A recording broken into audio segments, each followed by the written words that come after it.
We're back. There's no brakes on this shit.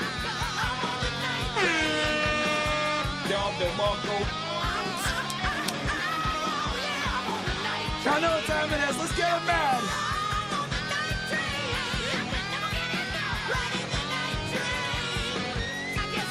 /slash in the chat. /slash in the chat. Let's go.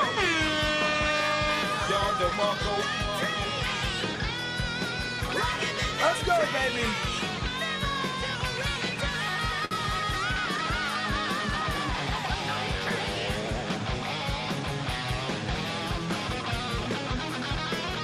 You guys know what time it is.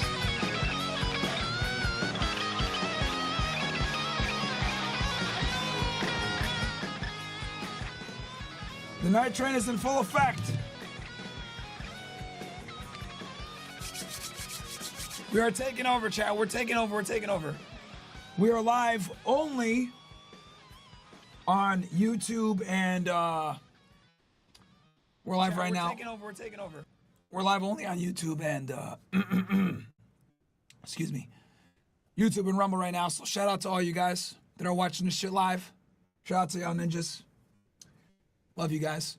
We're going to go ahead and start the clam chowder meeting here. And you guys already know how we're going to start it.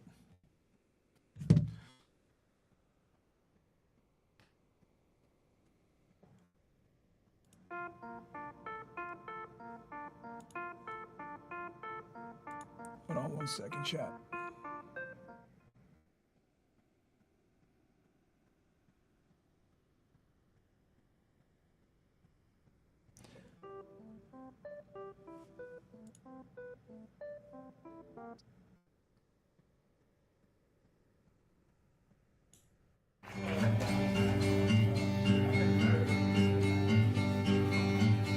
In my country there is problem, and that problem is transport. It take very, very long, because Kazakhstan is big. Throw transport down the well. Come on! So my country can be free, so my country can be free. We must make travel easy.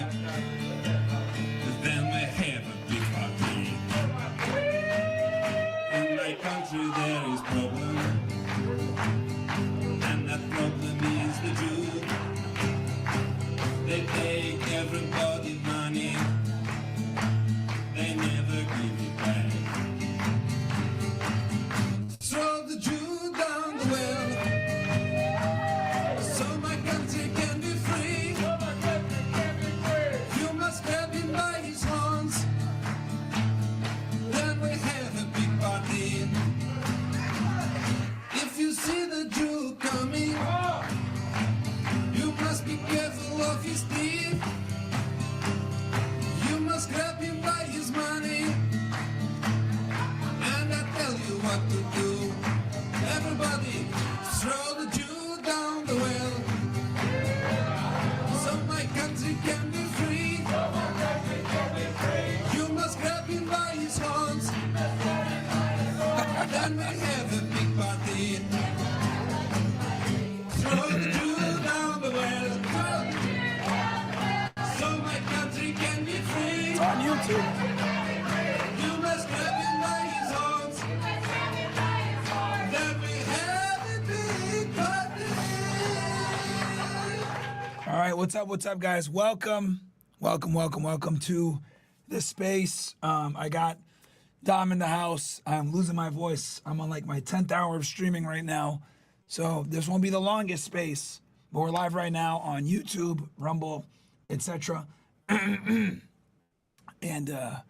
yeah, crazy shit going on. We got people posing to be free speech absolutists when they're not.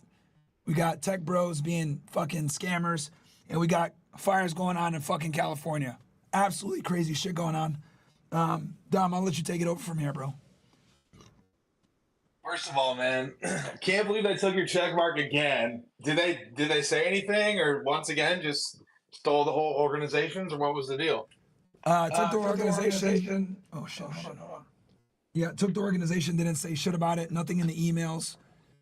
Just ridiculous, bro. Just absolutely ridiculous. Didn't get told shit. And yeah, this is just Elon. So I've just been like, just ratioing him throughout the day. Motherfucker.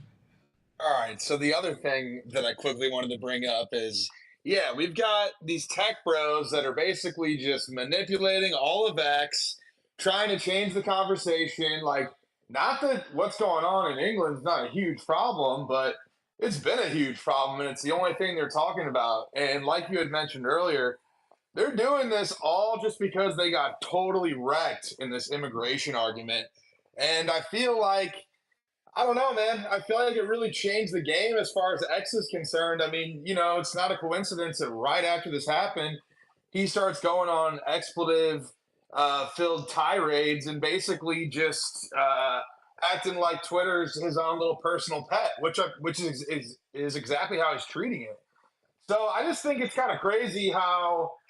And I was talking to this pretty large account, this I am yes you are no account I did a space with just yesterday, who Elon follows, and it's kind of crazy that how easy would it be, guys, for him just to publish a simple list, a transparent list exactly of what the terms of service are. Like, you can say this, you can't say that. Like, it's pretty clear to be able to do that. But I think the reason why he keeps the exact reasons, or there's not a transparent real list of why people get banned, he does it on purpose so he can just ban whoever he doesn't like, and then he can make excuses after the fact.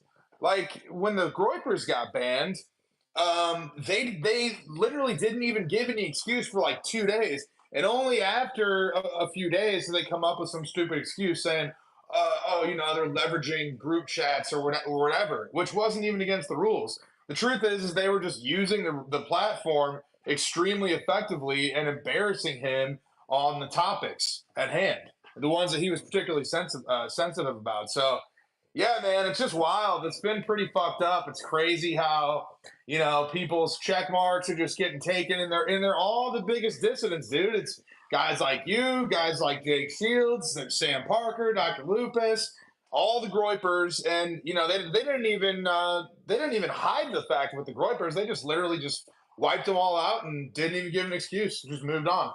Pretty sad, honestly, man. The state of it. I know you're pissed. I saw one account come back, Del Groyp. So that's good. And one of the other ones. So hey, some of them are coming back.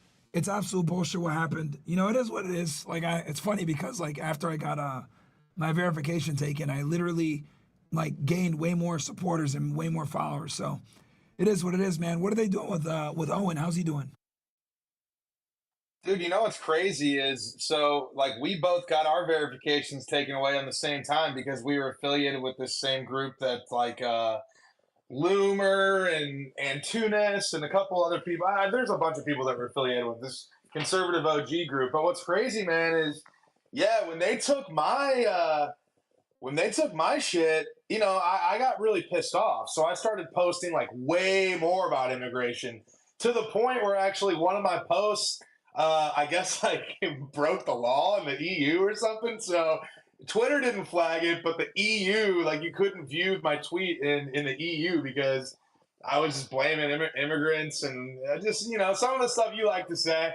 I was kind of going off a little extra hard that day. But no, man, I started going like 50 times harder because I was only just doing news and, just not really putting much of my opinion in my posts. But I started kind of sounding off of my actual views, and I gained like fucking 10,000 followers in like 10 days, which is good for a dude, that's only got 25,000 followers or whatever it is now, 39 or 38. But like, yeah, man, as far as the shit with Owen, and look, I'm going to go ahead and just address the elephant in the room, bro. But for Owen, real quick, his account got totally, he doesn't even post spicy shit, Myron, but for some reason, man, his reach is like Dr. Lupus style. It literally went down to like 5% of what it was, and then mine went way up.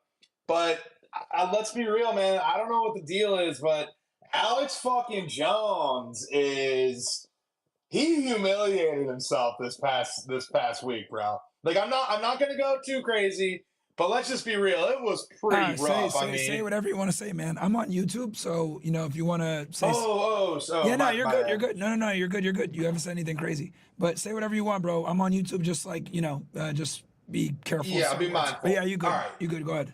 So just to give people a little background, because Myron's got his man. That's you get most work ethic in the game for 10 hours streaming. That's crazy. But anyways, for those that don't know, Elon got in a big argument with a bunch of people on Twitter, lots of high profile accounts.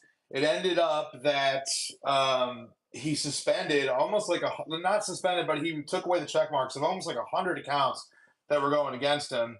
And one of those accounts was Owen Schroyer's. And and people know my affiliation with him. So I'm kind of like teeing off.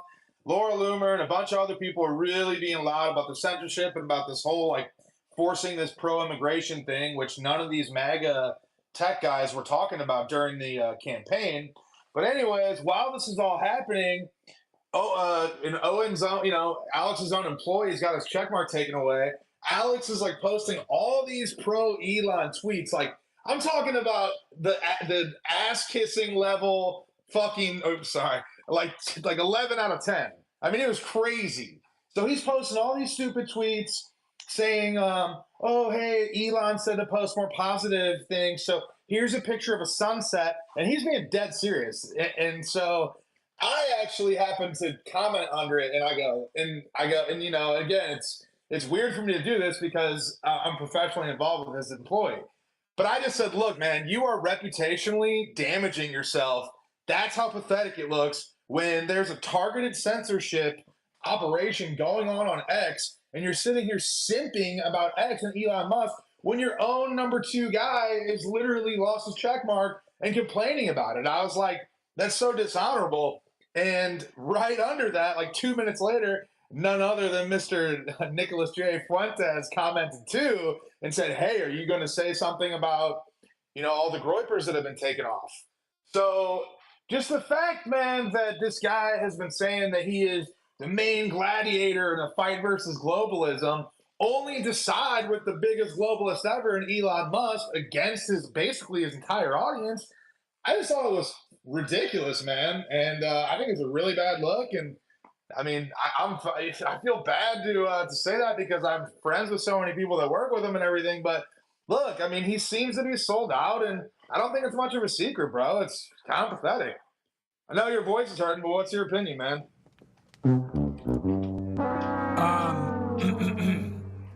Yeah, bro, this is a big fucking L for Alex Jones. I mean, I sound like Alex Jones right now. Fuck it. Yo, I'm going to do what Alex Jones is too scared to do. I'm not going to fucking sit here and talk about the globalists, the elitists, and all this shit. Bro, we all know who the fuck it is, man. And, he's too scared to do it. And it is what it is, man. It's just ridiculous to me how. And we all supported him because people forget Alex Jones was banned a year ago on X. And a bunch of us, campaigned to get him back on.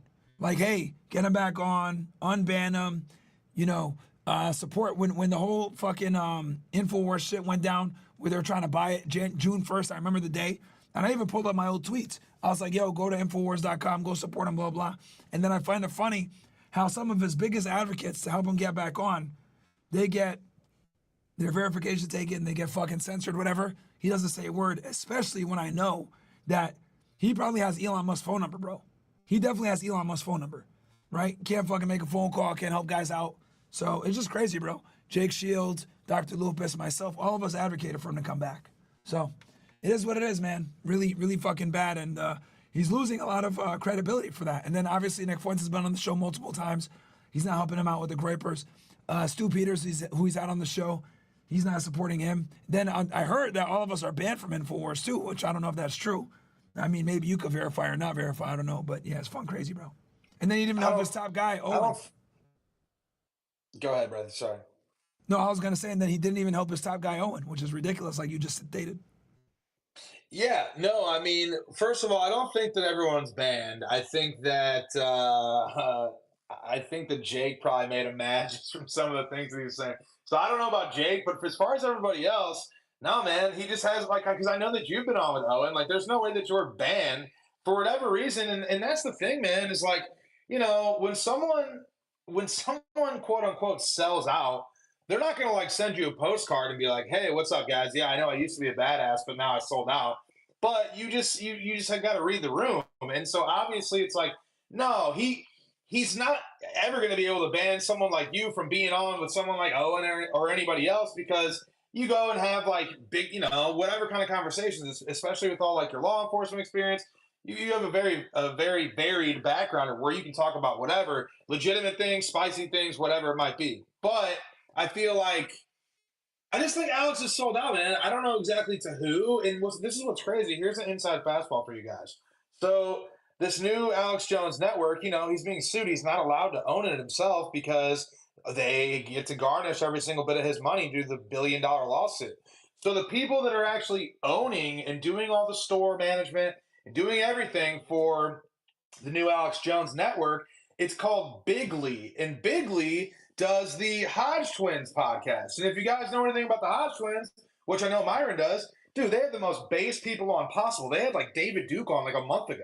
I mean, so he's allowed to do it. It's just clearly, to me, he's just being a pussy, bro. And the other thing is he knows better, and he knows that the discourse has really changed. And what I think is crazy, and I think that's really the saddest about it, is he's just gaslighting people by being like, "Oh, he's just talking about the Zionists or whatever. Like Jake only focuses on them." And he makes all these excuses when it's like, bro, Jake has had tons of different podcasts with various different people, some professionals, some very, wide range of topics. I just think that he's straight up lying, man. And I don't know what the reasons are. I know the legal pressure sucks, but you can't be saying you're a truth teller forever and then actually wake people up to the corruption in media, then use those same tactics and be surprised when people are pissed at you and think you're fake. Everyone thinks he's fake right now, bro. That's why I feel comfortable talking about it, because fucking everybody knows it. Man, you hate to see it, man. Fall off for real. All right, Calvin, what's up, man? How you doing, brother? Just a little quick. We can say that he does not like mention the Jews and call them the globalists or the cabal, whatever. I think Alex John's situation feels like it's a double sword edge. Like if he covers whatever we're covering over here, he will lose his badge possibly, and not reach a vast audience that he reaches on a daily basis. So, Mike, can we look at it from a different lens? Him not covering it, but still covering a lot of other important stuff. What do you guys think? If you don't mind, man, I'd love to answer real quick. Yeah, go ahead. Yeah, sure. So here's the thing. You can excuse someone at time, and I remember we're on YouTube, so you can excuse people. You can excuse people at. Hi, how are you? Yo, Muhammad, what the Hi, fuck, bro? Hi, how are All right, we gotta remember. All right, yo, Ivy, don't bring up these fucking randoms again, bro. Don't bring up these fucking randoms. All right, so okay, where was I? So we can excuse people in many different cases for not talking about, like J institutional power and things of that nature. But when we're talking about someone that, and he's infamous for always saying globalist, and so like, what does globalism actually mean? Well, globalism means that you're trying to basically have just international commerce to the point where things like H-1Bs and things like unlimited immigration and things that go against much of the campaign messaging that Trump promised voters, globalist financial practices and other things that promote globalism, he's now basically promoting. So I just think that it's so disingenuous that someone like Alex Jones, who has always fought against that and been a populist leader, man, like, he's always been someone that's speaking to power. He's always been someone that's speaking against large multinational corporations having so much influence on the government. And for this guy that has really crowned himself as like the champion of that, for him to kind of just disingenuously be like, "What do you mean? I'm beating the globalists with Elon. Me and Elon are beating them together." Dude, that's like that's just so hypocritical to say that you're beating globalists by joining the biggest one, who is actively trying to expand importing cheap labor and displace American workers. And, you know, he's not born in America, bro. Like, it doesn't mean he's bad, but how can you expect someone that's not born in America to have the same type of, like, nationalistic principles or even populist principles that someone like you or I would have? And, like, this is also something for everybody. A lot of people love to argue about race and shit. Bro, like, if you're born in America, then you can feel this way no matter who you are, where you're from. And it's that we want to keep America, America. And if guys like Alex Jones aren't willing to fight for you, then who the hell else is? There's probably so many people that are dissuaded, man. But Alex So Jones many. never fought for us. He never done nothing for us.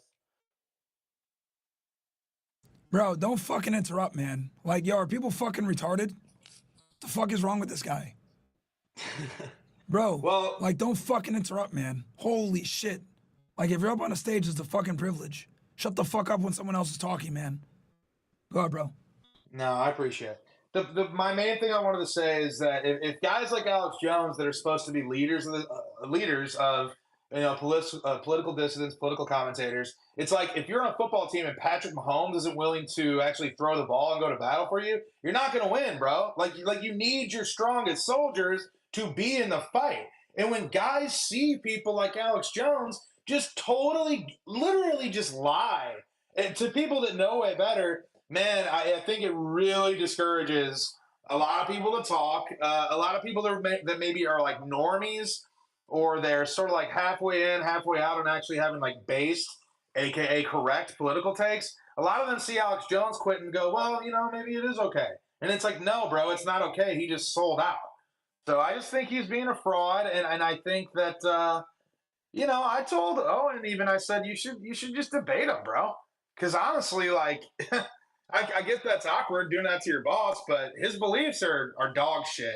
And if I worked there, I would either debate or I'd quit because he's acting like an idiot. My true opinion. Yeah, I mean, it just sucks because like the other thing too people need to understand is that Elon is helping him with his defense team to keep InfoWars. So obviously there's going to be a conflict of interest there. I think that's also important. I want to say this. That's actually a little bit of a misnomer. The only reason that the Twitter lawyers are there is because the other guys were trying to sue Alex for his Twitter name, and they're just simply trying to protect the legal precedent because they want to make, you know, I mean, yeah, it's cool that they participated, sure, but they're actually representing themselves, saying that that's, you know, that's not something that these Sandy Hook families are able to get, as it's not part of a bankruptcy.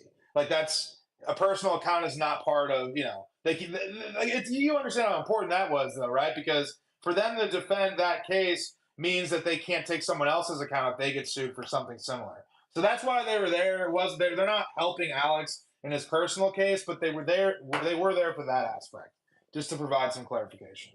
And dude, it is cool. Elon doesn't suck, you know, but we need him to we need him to be a little more transparent, and we need Alex not to be a pussy. This is getting ridiculous. Oh, I didn't know that. So they're just there to kind of represent their own fucking need with, okay, that's interesting to know. I didn't know that.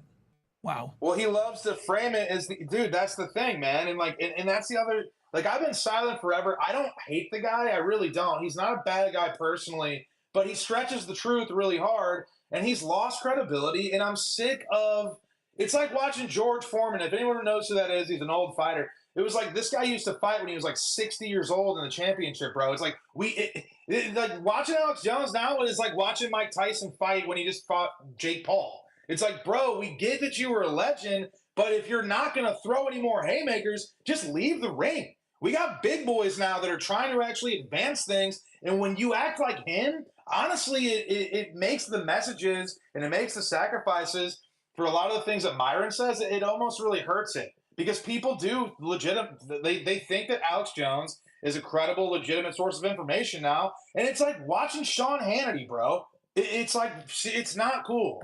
I'm sick of it, and I'm not going to defend the dude anymore. I might not write on my page like Alex Jones is a, you know, whatever, but I'm going to write things like, hey, how could you build your whole career for 20 years like this and be a hypocrite? And people know who I'm talking about.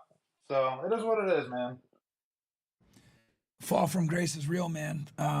Very, very, it sucks to see, you hate to see it, man. How do you feel about PBD, Dom? Go ahead. Sorry, I Mark. No, love go ahead. PBD. I mean, I know that a lot of like hardcore internet, like dissident type people think PBD is this and that, but he seems to be a professional gentleman and he's a really rich dude, you know. However, his insurance, I know that people have a lot to say about, you know, his PHP stuff and all that, but the reality of it is I know he's been really good to people that I'm friends with. And so for me, I don't know enough personal information. And the truth is I want to be friends with the guy. So even if I did know, I wouldn't even talk about it. I think PBD's a good dude. I think that people just get jealous of having a shitload of money, man. Truthfully, I think PBD's a stand-up guy. And one thing I want to say also, this is important, and this is to someone like the more like white nationalist types that sometimes me and Myron will talk to. But it's like, bro, if somebody served in the military in this country, like PBD was in the army, and if you served in the military, you actually fought for this nation. PBD is a patriot. The way that he talks about America, you can tell he loves it and he cares. And so, like, I think it's pretty disingenuous when people like talk badly about PBD's patriotism or like any of that, especially considering he was in the army. I like PBD, man. So I think there's a lot of jealousy and envy with anyone that's a billionaire or whatever.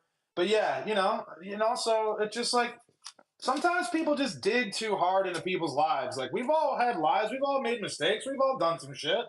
So I just think people should chill. And PBD is a fighter at the end of the day. They should like him. I think they dislike that he's very he's neutral. They don't like that. A lot of people don't like it when you're very neutral. So that's what I think a lot of the people get mad about. So But he's like he's very purposefully and like actively neutral. Like he's not the type of guy that doesn't have an opinion. You know what I mean? So he has an opinion, but he's playing. yeah, but he's not gonna give hot takes on shit, bro. Like he stays away from Israel, completely stays away from it. Yeah. For obvious reasons, right? He comes from the insurance world. Insurance world is run by Jews, so I don't knock him for that. But people are gonna feel some type of way about certain topics that are hot button topics, and if you don't have a take on it, they're gonna not trust you. You know what I'm saying?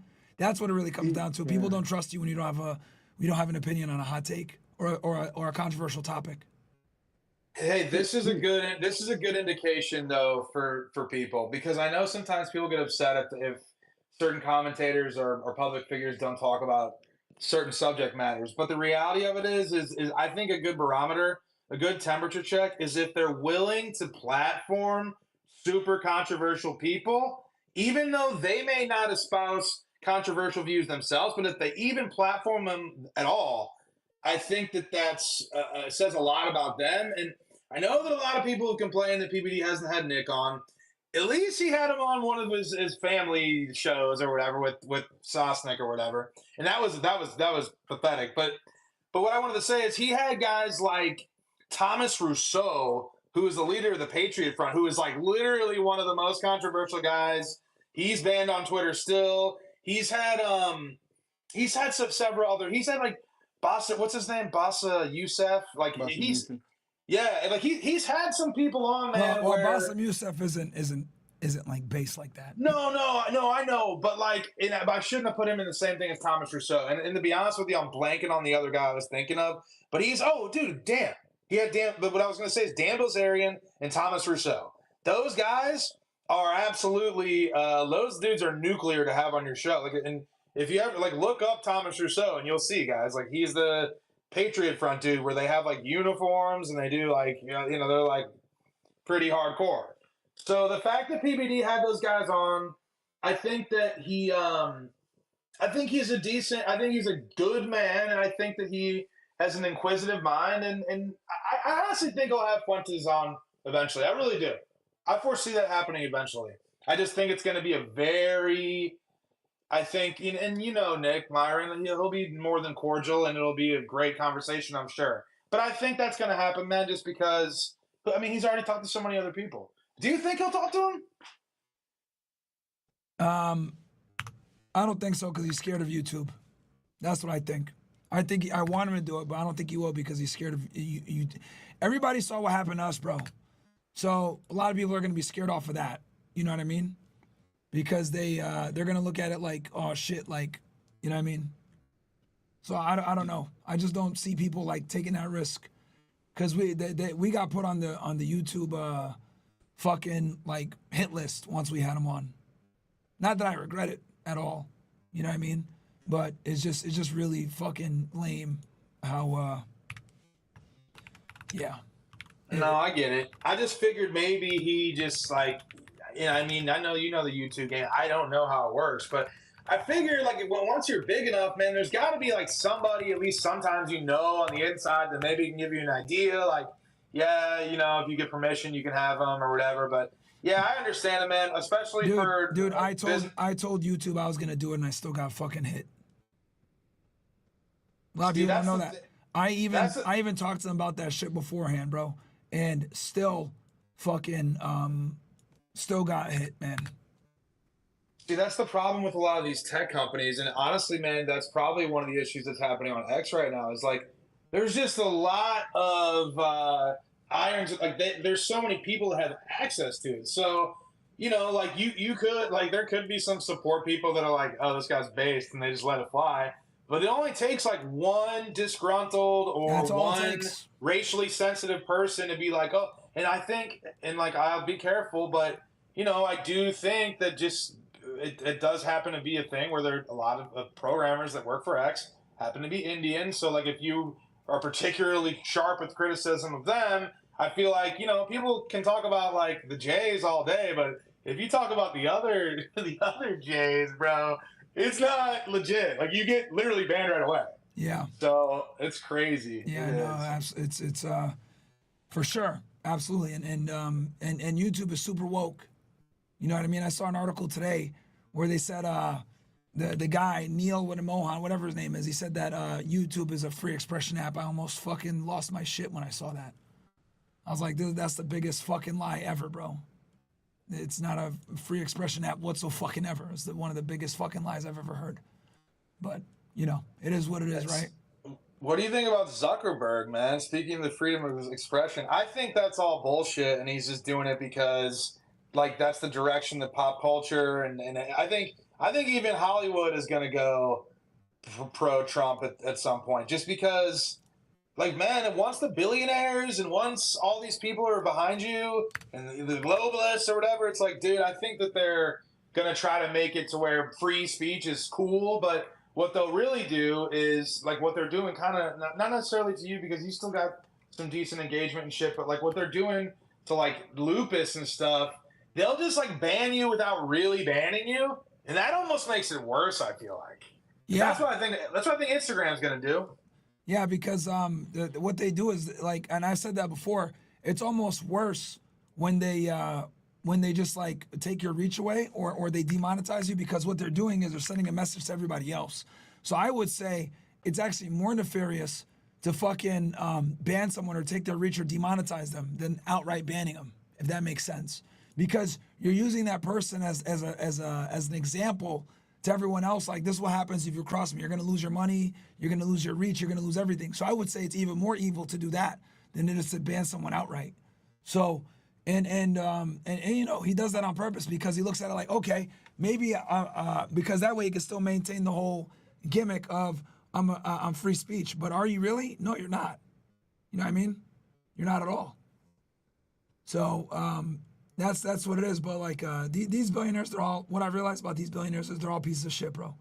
They're all fucking liars. They're all scammers. They don't give a fuck about any of us. They're just here to help their bottom line, make money, and that's it. That's all they care about, right?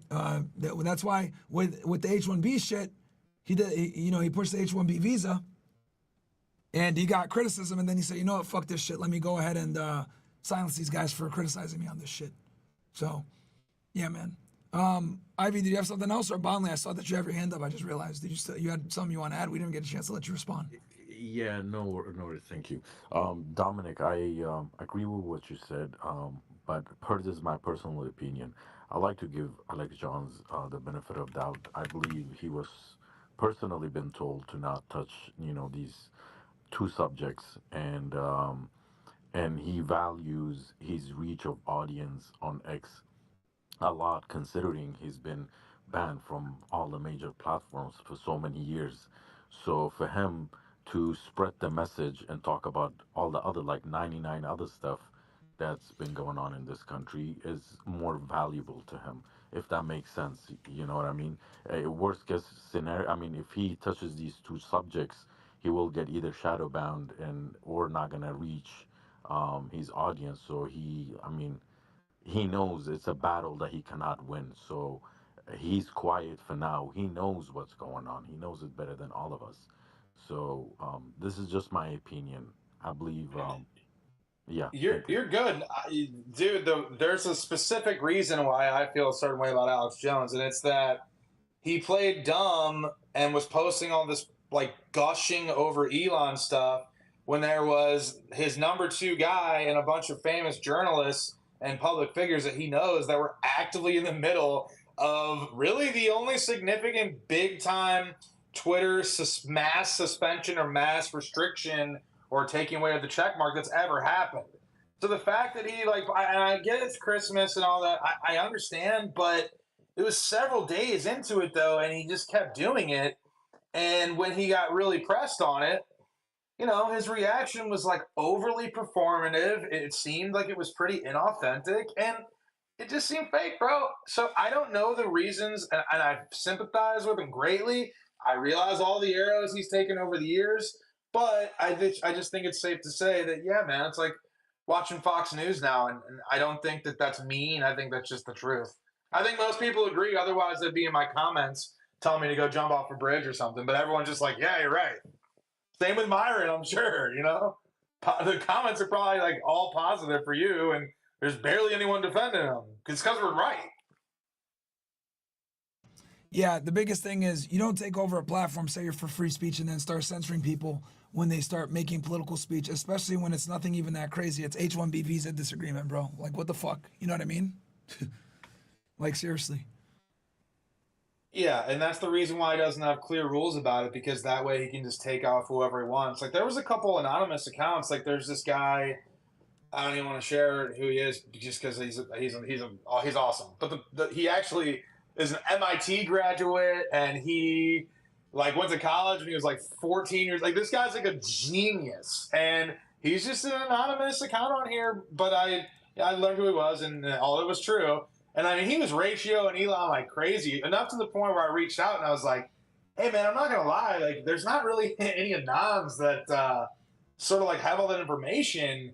Like, who the hell are you?" Like, anyways, no, man. Elon is able to just basically he wants to be like emperor of Rome, and that's why he always posts pictures of himself like that. I'm like, look, bro, I get it. It's cool. You bought the place. Just give us listed rules. Give us rules for monetization. Give us rules for how you lose monetization. Give us exactly how you get suspended. And if we get suspended or restricted or whatever, send us an email and tell us why. It shouldn't be a guessing game. And the guessing game is purposeful so he has absolute power without having to tell you. It's bullshit. Yeah, and that's what's pissing a lot of people off because they literally don't know. You know what I mean? That's what's pissing a lot of people off. And then, like, when you play with people's money, that's when they get really pissed off. You know what I mean?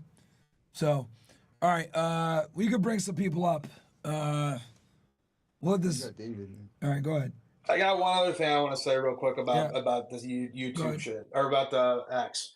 It's like they have the audacity to say they want to be a leading video streaming platform, but then they don't even give you any CPM figures or any. They don't even tell you how to make money streaming on their platform exclusively. So it's like we're not saying that you need to give people deals like a Rumble deal or like a Kit deal or whatever. Which like RIP Kick, seems like Kick's not doing very good. But I feel like for them to say, yeah, stream your videos here, and then Sneeko gets $80, it's like, bro, give us some freaking rules and tell us how to use this, and then even maybe someone like you or whoever else. Well, maybe not since they're messing with you, but you understand, bro. We gotta have clear metrics to know how to actually like make money if you want to have real content creators that only do that for their job use X exclusively. It's just inexcusable that they don't have that years into this. Why? I think the problem is, um, that would be the case if this was actually a genuinely creator forward platform. But really, I think he purchased it for other purposes, right? like a whole bunch. I think supporting creators and free speech and all that is actually way down the list, way past AI, data collection, training data, way past influence, way past a supplement to whatever political campaign he wants to support or bribe, right? Well, it's all those things. I mean, Yeah. when you take the biggest data collection apparatus that's ever been created, you mix that with the most powerful AI systems, and then you're talking about that it's also the largest media platform, and this motherfucker, pardon me for YouTube, has the most influence over the United States government, and he's the richest international business guy in the world. This is like the best evil movie plot that you've ever heard in your life, and all these stupid assholes that are supposed to be freedom fighters are sitting there clapping like seals when really they're being led to their own demise. And then they call the people that are actually calling out, they smear them, they call them all kinds of names, anti-Semite, this and that, and it never stops. So that's why, like, I'm not even kidding you guys. I wasn't going to do this type of thing this year, but I've noticed that these people are such cowardice pussies that I'm literally going to do my own show because I know enough people in media to just go talk to people about real issues. We're not going to be mean, but like this shit going on with Alex Jones, there's way too many people that are like not just calling it out. And it doesn't mean you're attacking your own. It just means that you're representing the truth. And bro, let's be real. If I was personal friends with Alex Jones, I would not be having this conversation because I have a code of honor. However, I'm not. And so I just feel the truth needs to be spoken. And it wouldn't be that way about anybody. So, like, this little cartel, this media people, where all of them just want their cute little picture at TPUSA, and all of them want their picture with Trump. I hope I get one with Trump, too, because that's damn cool. But I'm not going to be a coward that sells out and is a complete lying pussy in the process. So there's room for new people. If you have talent and you know about shit, it's time. Because it's time for Alex Jones and some other people to either pass the torch or start speaking the truth again like real people want to hear. Because he ain't dishing out what people want to actually eat these days.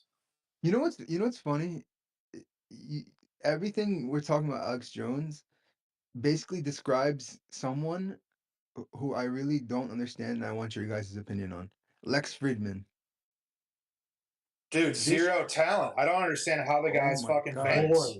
Intelligence asset. He's got to have a connect inside, especially for him to say that Zelensky visited him 3 times in Texas. It's like, bro, we already get that you are terrible, so how do you get these great interviews? But that's like a clear, and I'm not, look, obviously this is all alleged. I'm just playing around. But realistically, though, you only get elevated in a position like that with that little of talent unless you've got some crazy financial backing or some crazy connections, which is usually going to be either through the government or through intelligence agencies.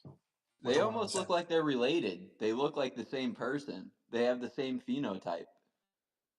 Well, they both happen to be of the same certain ethnicity, my brother, so that's not too surprising to me. But yeah, I mean, the dude, I think Myron said this one time and it makes great sense. Like, you should listen to Lex Fridman if you want to go to sleep. You're not going to learn anything legitimate, but you're going to just hear. He's the human Ambien. He's the human Ambien. He's like watching golf, bro. It's crazy, man. Yeah, I don't know though. What do you guys think? What do you think about it? I think he's probably got some. I got a funny like that. I got a funny meme I'm going to share. What you think about him? I think you've been spitting, Dominic. Here, I'm going to give you guys a funny meme here that I got to. Oh, I can't even share it. Can you guys hear me? Yeah, you're good. And thank you, Jack. 100%. All right, so I can't even share the meme right now, but I got the. If you watch my stream right now, I'm gonna pull it up on screen. Yeah, I can't. Ivy, yeah, I'm talking. You, I just think you can't hear me. You might have to recycle. So yeah, I got this meme right here, because he goes here. He goes, I'm in Kiev to interview President Zelensky, trying to do my small part in pushing for peace. And he goes on to fucking blab, right? And he goes here. Long story short, he says, this photo is me visiting Babi Yar yesterday, a place where many in my family were slaughtered by Nazi forces in 1941. Well, we already know where this is going, right? So I just posted this fucking funny ass meme here. By the way, and guys, it instantly got hit with visibility limited, bro. Shit's fucked, man. Can't even make jokes anymore. Did he block me? Let me see if he blocked me, Lex Fridman. Because he normally blocks you if you make jokes on him. Oh, he didn't block me. All right. Go ahead, bro. What are you going to say? Did you get visited? Wait, did you just get limited on it, on the quote or on the post? Yeah, I did. Yep. It's funny. Is it the one that says who's behind this post? No. It's 271K at best. Oh, that one's even better. Shit, man, I'm not even gonna lie. I apologize. I forgot what I was gonna say. I'll remember in a minute, but I forgot. What were we talking about? You were talking about Lex Fridman. I mean, look, here's the thing. He's very smart. He went to MIT. Not gonna take it away from him. Smart guy. He's just incredibly boring with no charisma. That's the problem. So the guy has zero energy, zero charisma. That's really. And if you, I don't know if you guys have noticed, but YouTube promotes the fuck out of him. I literally had to block him because every suggestion every day was a Lex Fridman show, and I can't stand that fucking dry ass guy. Yeah, he's a perfect example of a guy that's very boring, and he's able to get guests. Someone was saying that he was like Susan Wojcicki's relative or her neighbor or some shit like that. But yeah, you're right. They just recommend his videos no matter what you do. I don't know what the fuck it is. Yes, that tracks, dude. Like the relationship to Susan W or whatever, because for him to be as elevated as he is, yeah, you got to know someone on the inside. And what I remember what I was going to say. What I was going to say is like, it's I think some people sort of like get a little confused. They think that like we hate Ukrainians because almost every like you call us right winger or whatever, but really anyone with a brain, like they kind of basically they talk against Ukraine because the truth is no matter what happens, they can't win. But Russia's going to take the Donbass. They're going to cede the territory, and they are either going to just continue to kill their own men by forcing them to fight and trying to enlist 60-year-olds and everything else and grabbing them off the street. And it's like, bro, it's inhumane to continue to support that. And then like, so guys like Lex Fridman, it's like, bro, unless you're going there to get the guy to give what the hell to basically retreat or to surrender and give up. It's like, what are you even doing? We don't want to hear anymore about Ukraine. We want to hear about Ukraine stopping this dumbass war and giving up their territory and us giving them money. Like, I thought it was ridiculous he talked to him again. Typical Jews, they got to be eternal victims. And we're gonna hear about it because on YouTube, it's our algorithm, their choice. Like, no matter how many times you say don't recommend Lex, they always bring him on. And you know what, Myron? He's not smart. He's not smart. He didn't go to MIT. He went to Drexel in Philly for the PhD. Does he teach at MIT then? What did he do at MIT again? He did something there. He had some BS position in MIT that he pretends like he's a professor there, but he's not. Just like Jeffrey Epstein. Drexel sucks. That school sucks. Exactly. He went to Drexel, and his dad was a professor at Drexel. That's why he went there and got into the PhD program. Oh, okay. Like nepotism. Hey, but you know what else? But you know what I'm noticing about this Ukrainian shit? People think I hate Ukrainians because I had my profile picture said "fuck Ukraine" for a few months. But the thing is, it seems like all they're doing is they're just trying to push the Russians to see what their weapons capabilities are, and they're just doing it at the expense of all the Ukrainian soldiers. They just want to see what Russia, because we don't know what Russia's actual military capabilities are. And I think the U.S. is basically just buying the bodies of the Ukrainians so they can see how far what the Russians actually have, because they don't know. Bro, I mean, they're just testing them. Russia just hit with a brand new style missile where the video of it is amazing. Like, it literally shoots like 1,000 missiles in a second. But the point is, as far as the Ukraine stuff, man, it's like the longer that Ukraine fights, the worse of a position and the worsening of the safety of the American people gets, because we keep basically provoking Russia. Like every single, it's just like Israel. It's like every missile that we send and every day, it's all us really doing it. And so, like, let's just say that Ukraine let's say Zelensky goes crazy. People think he has like a drug problem. Let's say he goes crazy one night and he's like, all right, boys, we're going over to Moscow. We're bringing all the heat. We're taking it. And they shoot something real bad and actually were to hit something. Bro, that puts us, or like Alaska or any easily reachable U.S. territory, like Russia could hit us, dude. And if that were to happen, things could go so quick. Like, you see all these neocons and you see all these Jays that are running the show. Like, they want to have a war. It's literally endless banker money, banker wars, if that were to happen. If we were to have a prolonged conflict directly with Russia, they would make the excuse that it's drones and it's this and that, and they would make the military contractors, and it would enrich politicians for decades. So that's what Ukraine is, man. It's a money laundering operation with United States defense contractors. That's the reason why so many different United States congressmen's children work there. The most infamous case of this is Hunter Biden with Burisma, the national gas company in Ukraine. It's like, bro, it's so corrupt. And even with all this, most of these conservative people won't even tell you about it because it does. And many times it relates back to this certain group. So, man, it's wild. John Kerry's son is also on an energy board of some country over there while he's running around lying about humans changing the climate and all that bullshit. I'll be right back, a lot guys. of these people. Yeah, the problem is with the whole Ukrainian thing is that the Ukrainian soldiers have been gone. The Russians wiped out 3 Ukrainian militaries. Real quick, guys, hey, hold on. Sorry. Guys, keep in mind, we're on YouTube. I'm going to step away from the mic real quick. Ivy, Mike, just make sure these guys stay in line. We're on fucking YouTube, so keep it chill. I don't want to interrupt the conversation. No, but go ahead, guys. Yeah, my bad. I forgot we were on YouTube. What I was just saying is that right now it's mercenaries from the Russians just hit a hotel a couple of weeks ago, and it was where the foreigners are all stationed, and they know it was American, British, and French and Italian because of the different languages of the tattoos that they found on the bodies. So that was hundreds of soldiers right there. I mean, the Ukrainians are deleted. So now it's just foreign soldiers that are mercenaries that are over there. That's who they're really fighting, just wearing Ukrainian uniforms. I mean, I don't know. There are a lot of like white girls that I know that have Arabic tattoos. So, well, no. They had intel that this is where where they were being housed at. All the foreigners that come in, and they know what language they're speaking because the locals are giving intel to Russians because, well, they're Russians too. There's mercenaries from the United States fighting in Ukraine right now. Everybody's there. They're paying like $1,400 a day for former special forces operators to fight there right now. One of the Trump assassins was he was one of those.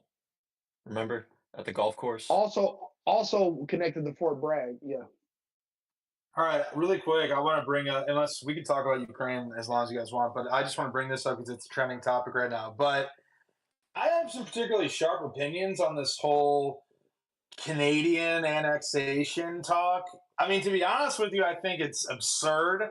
We can't even keep our own country in a state where we can't. Half of our supermarkets are locked up because we can't even keep our own citizens in line.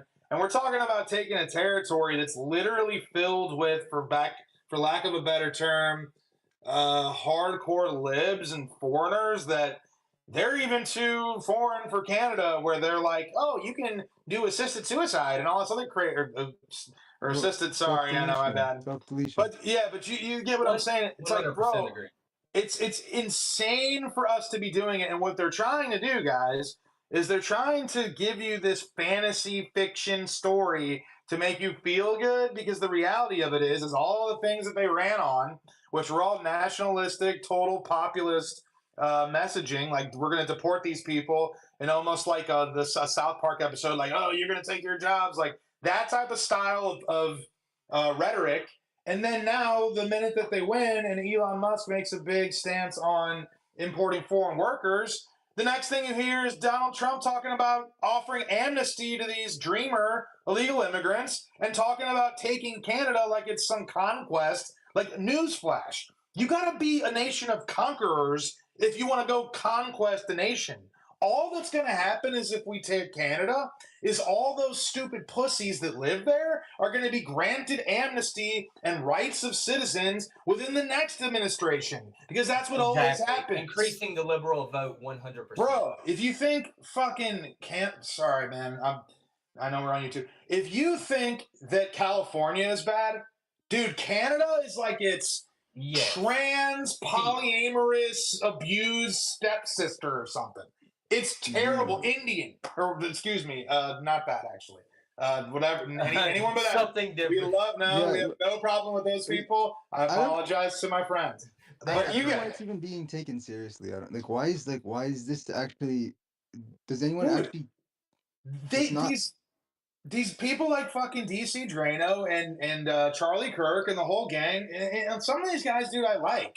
Like I've actually met them, and they're not bad dudes. I don't know if they're trying to. I think they actually do believe in this stuff, but they're just so inside these circles.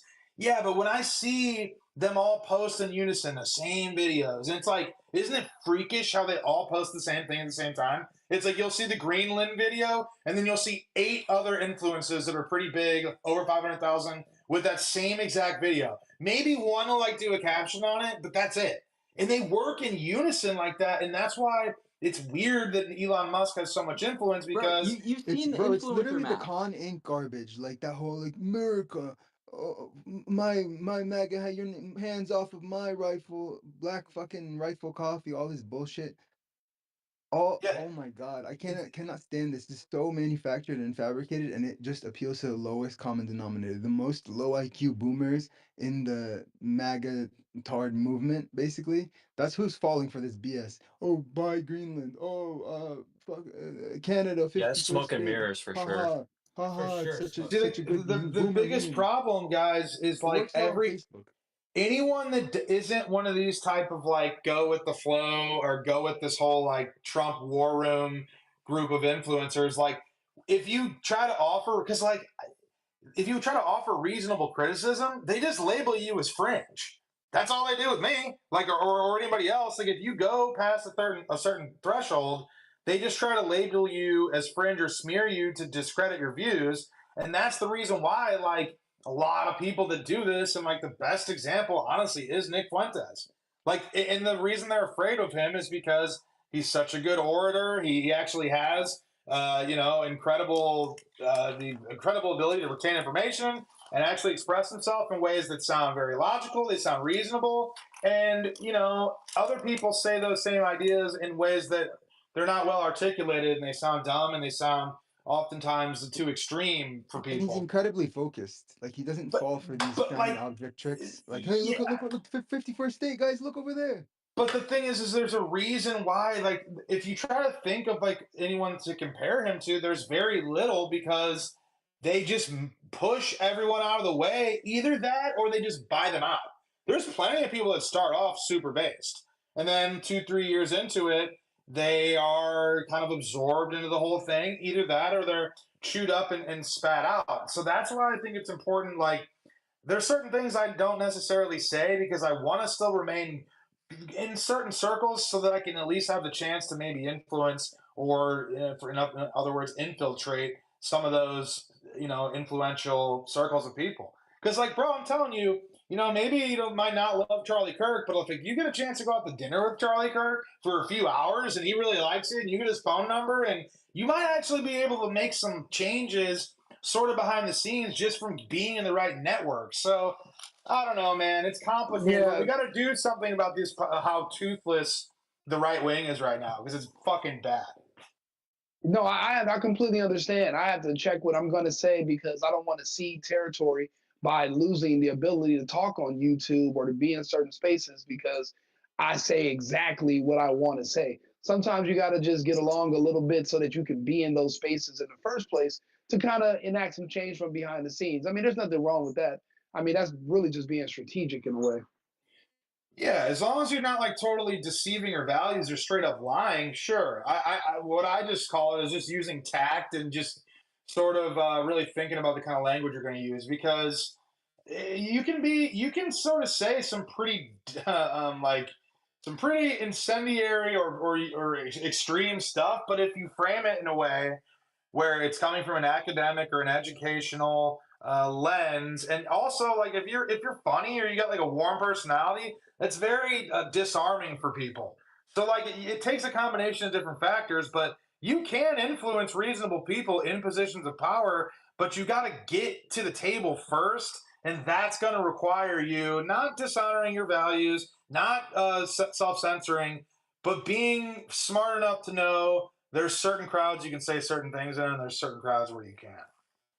Who here has Like a watched the politician. Alex Jones movie from 2007, Endgame? Who here has watched that? Just get to Heard the of it, point, but man. I've never seen it actually. What's it about? I heard it's Well, good. It's about the state of the New World Order in 2007, circa 2007. If he didn't mention the Jews in it, I don't want to hear about it. Everybody here should watch that to see the difference between how Alex was talking then and how he's talking now. But I watched the video. think is if you really want to get your word out, you can't go against the powers, every single faction of the power structure, and be able to get your word out, because you know, like they say, like keep your friends close, but your enemies closer. Like if you want to be able to speak your mind and get everything out, you can't completely ostracize yourself from every single opportunity to get your word out, you know. So you got to keep that in mind. And if you haven't been in the game, like Alex says, if you're not in the arena, it's really easy to criticize people from the outside, you know, and because you haven't actually been there, you haven't actually been fighting this power structure for 35 years, and you haven't been able to maneuver through all the things that you had to learn over the years to be able to get your word out. So it's really easy to just start criticizing someone who's been 35 years fighting. You sound like someone that loves Alex Jones, which is great. But are you trying to just come up here and defend him?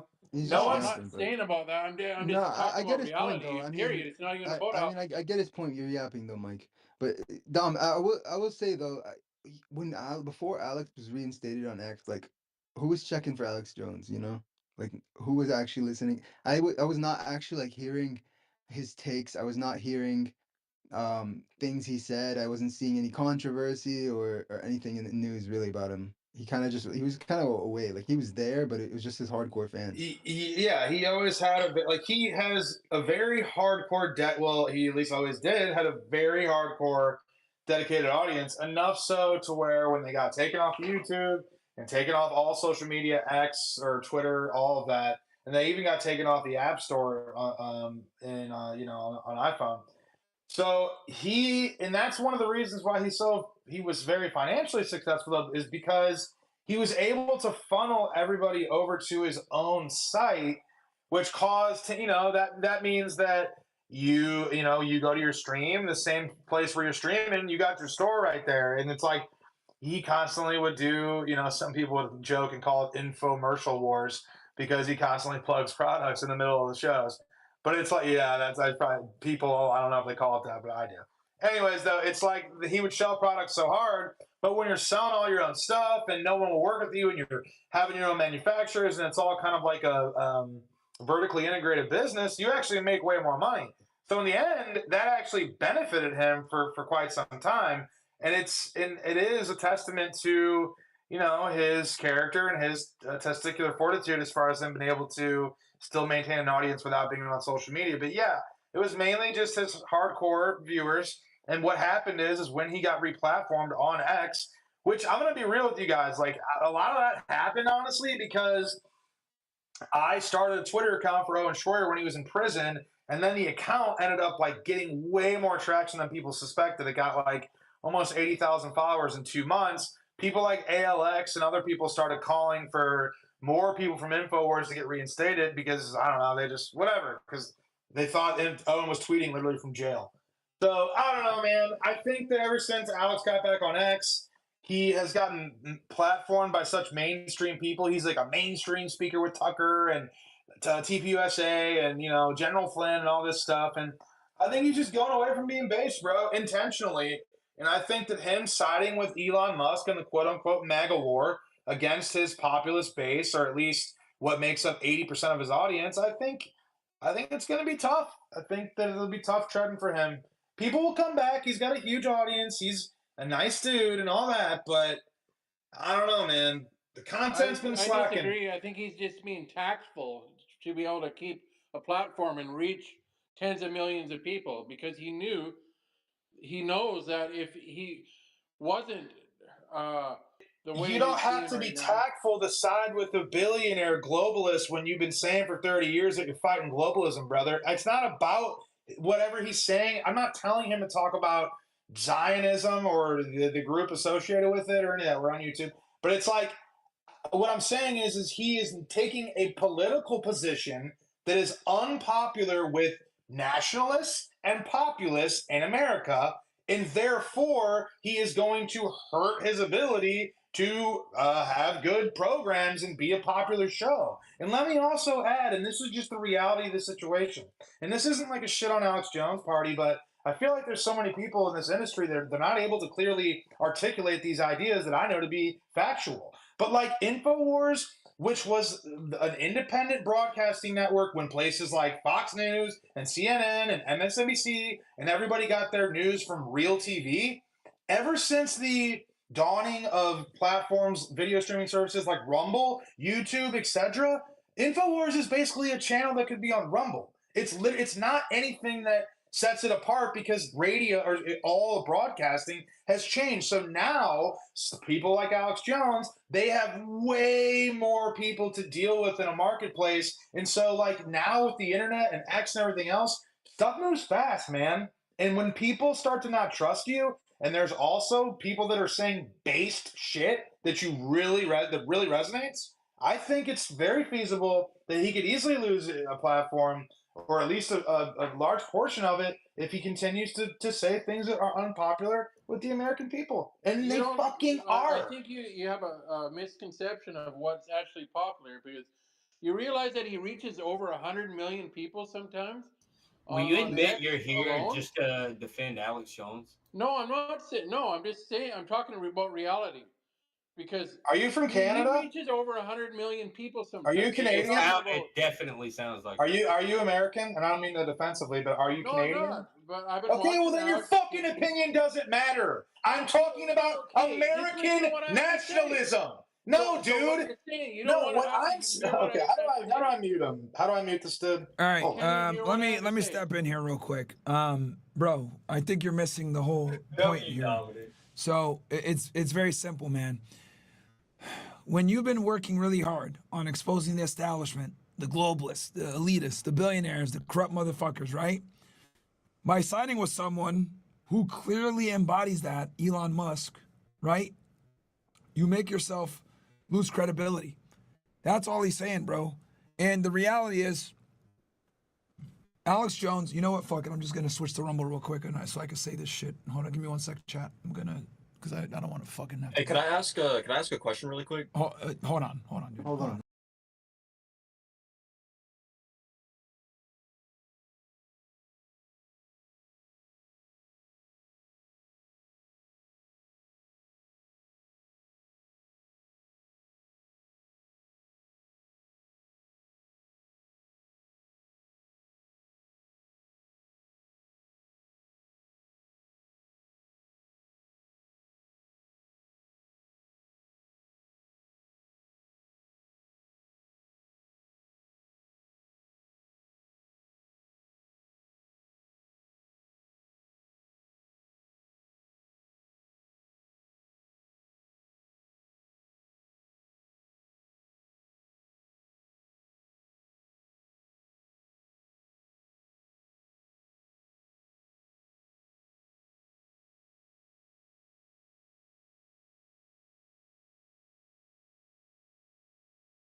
posted that clip tonight saying that Israel was responsible for all the Myron, Donald Trump I posted saw that that like on True 5 hours Social. ago. I saw it. It's crazy stuff. It's a big deal, to be honest, because Huge deal. because I saw Nick was even excited about it. And bro, when I see Nick is happy about something that happens with Trump, I'm always like, all right, this is good. This is good. You know it. Yes, you know it's good. All right. That's what I was going to ask you about. All right, go ahead. Yeah, I just wanted to ask you and see if you think that Trump might be playing like some sort of like 5D, 6D chess with the Jews, or like he's getting friendly with them just so he can, get them under his control. How about the Lakers go and let the Warriors drop 60 on them before they start playing? Because that's like 5D chess. You're just like getting them warmed up and comfortable, and then they start. I mean, playing. he hasn't been in power for 4 years. How dumb are these MAGA people? Like, I don't get it. There's no. I got a point I could say about it, man. Here's the thing about seriously extremely elite, powerful people. They really don't like to be quote unquote fucked with. And there can really only be one king. There can really only be one Don in the mafia. And like, don't kid yourself, bro. Donald Trump thinks that he's Don motherfucking Corleone, and he thinks there's only one ring to kiss in this entire world, and he thinks it's his. He doesn't. I truly believe that Donald Trump is the cockiest motherfucker on this planet.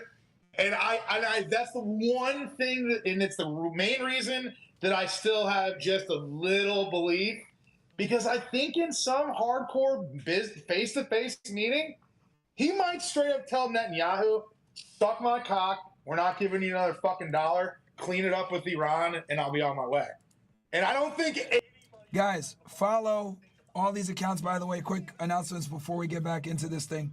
Follow these accounts, guys. Myron Gaines X on Instagram, ban Myron Gaines on TikTok. Let's get this thing to 6,000. And follow this on Myron Gaines X on Rumble. All right? I'm going to go back into the space now. Carlson, and he says the Iraq War was a mistake. So the clip just works out. Like, it hits everyone he dislikes, and it backs up the things he's been saying. I don't think it's any deeper than that. But like his hatred for Netanyahu, like because of him not backing him and congratulating Biden, it doesn't go any further towards like this sort of master plan with J control, you know what I mean, or power that this guy's trying to insinuate. Bro, anything that Donald Trump posts is absolutely analyzed. Yeah, he might be like a wild dude eating his McDonald's and staying up late for an 80-year-old dude, but anything he posts, if you're going to post criticism of Benjamin Netanyahu and you're the president of the United States, believe me, he knows what's up. Even just the smallest insinuation of insulting him is a big deal for world leaders. So, like, man, I think this is another great thing I want to say about it. I think, over the last point, I think that Trump and Elon, again, there can only be one king. I think they're going to clash at some point, and I think it's going to be bad if it happens. It's probably going to be bad for us, especially on X. But if for some reason, dude, I think he's getting annoyed, and I've actually heard reports, and I can actually post them. There's reports that Donald Trump is already saying he's annoyed, and he called Elon Musk a stage 5 clinger. He's already getting pissed. You guys know Elon Musk lives at Mar-a-Lago. He's paying $2,000 a night, literally lives next to fucking Trump. So he's up his ass pretty hard, bro. And this guy, absolute power corrupts absolutely. And Elon Musk, bro, he wants more. You can tell. He wants 50 kids, and he wants fucking every country, every government in his pocket. It's wild. Yeah, I think. Well, to answer his question real quick, hold on, real quick. He wanted my take on this thing with the whole 5D chess. Look, I think Trump is keenly aware of who runs this country politically, and he's playing what he needs to do. But I also do think that he has a vested interest in supporting Israel because of his son-in-law. Obviously, they're in the family. So I think he understands. He absolutely knows. I mean, he mentioned it before, that the AIPAC and the Jewish lobby was very powerful for a very long time. He said they used to be the most powerful, so he understands who the boss is. Yeah, Now, but that's do I one thing, think Myron, that he doesn't cares? necessarily means he gives Ivy, an F, Ivy, right? Ivy, shut up. Anyway, All right. when I'm talking, shut up, dude.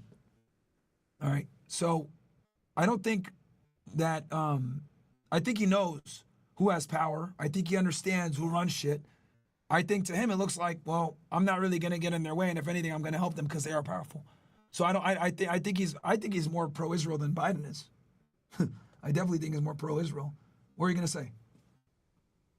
I was just gonna say, it doesn't necessarily means he gives an F, or at the very least that he thinks it's a bad thing. You know, like it's one thing to know who's running the show, right? And then it's another thing to like actually think it's a problem. There's two separate Yeah, I issues. agree. So I don't think knows, he yeah. thinks it's a problem. I agree with you. Yes, I Yeah. think he acknowledges their power. He knows their power, and I don't think he thinks it's a problem. I think if anything, he's more mad at Netanyahu than Israel itself.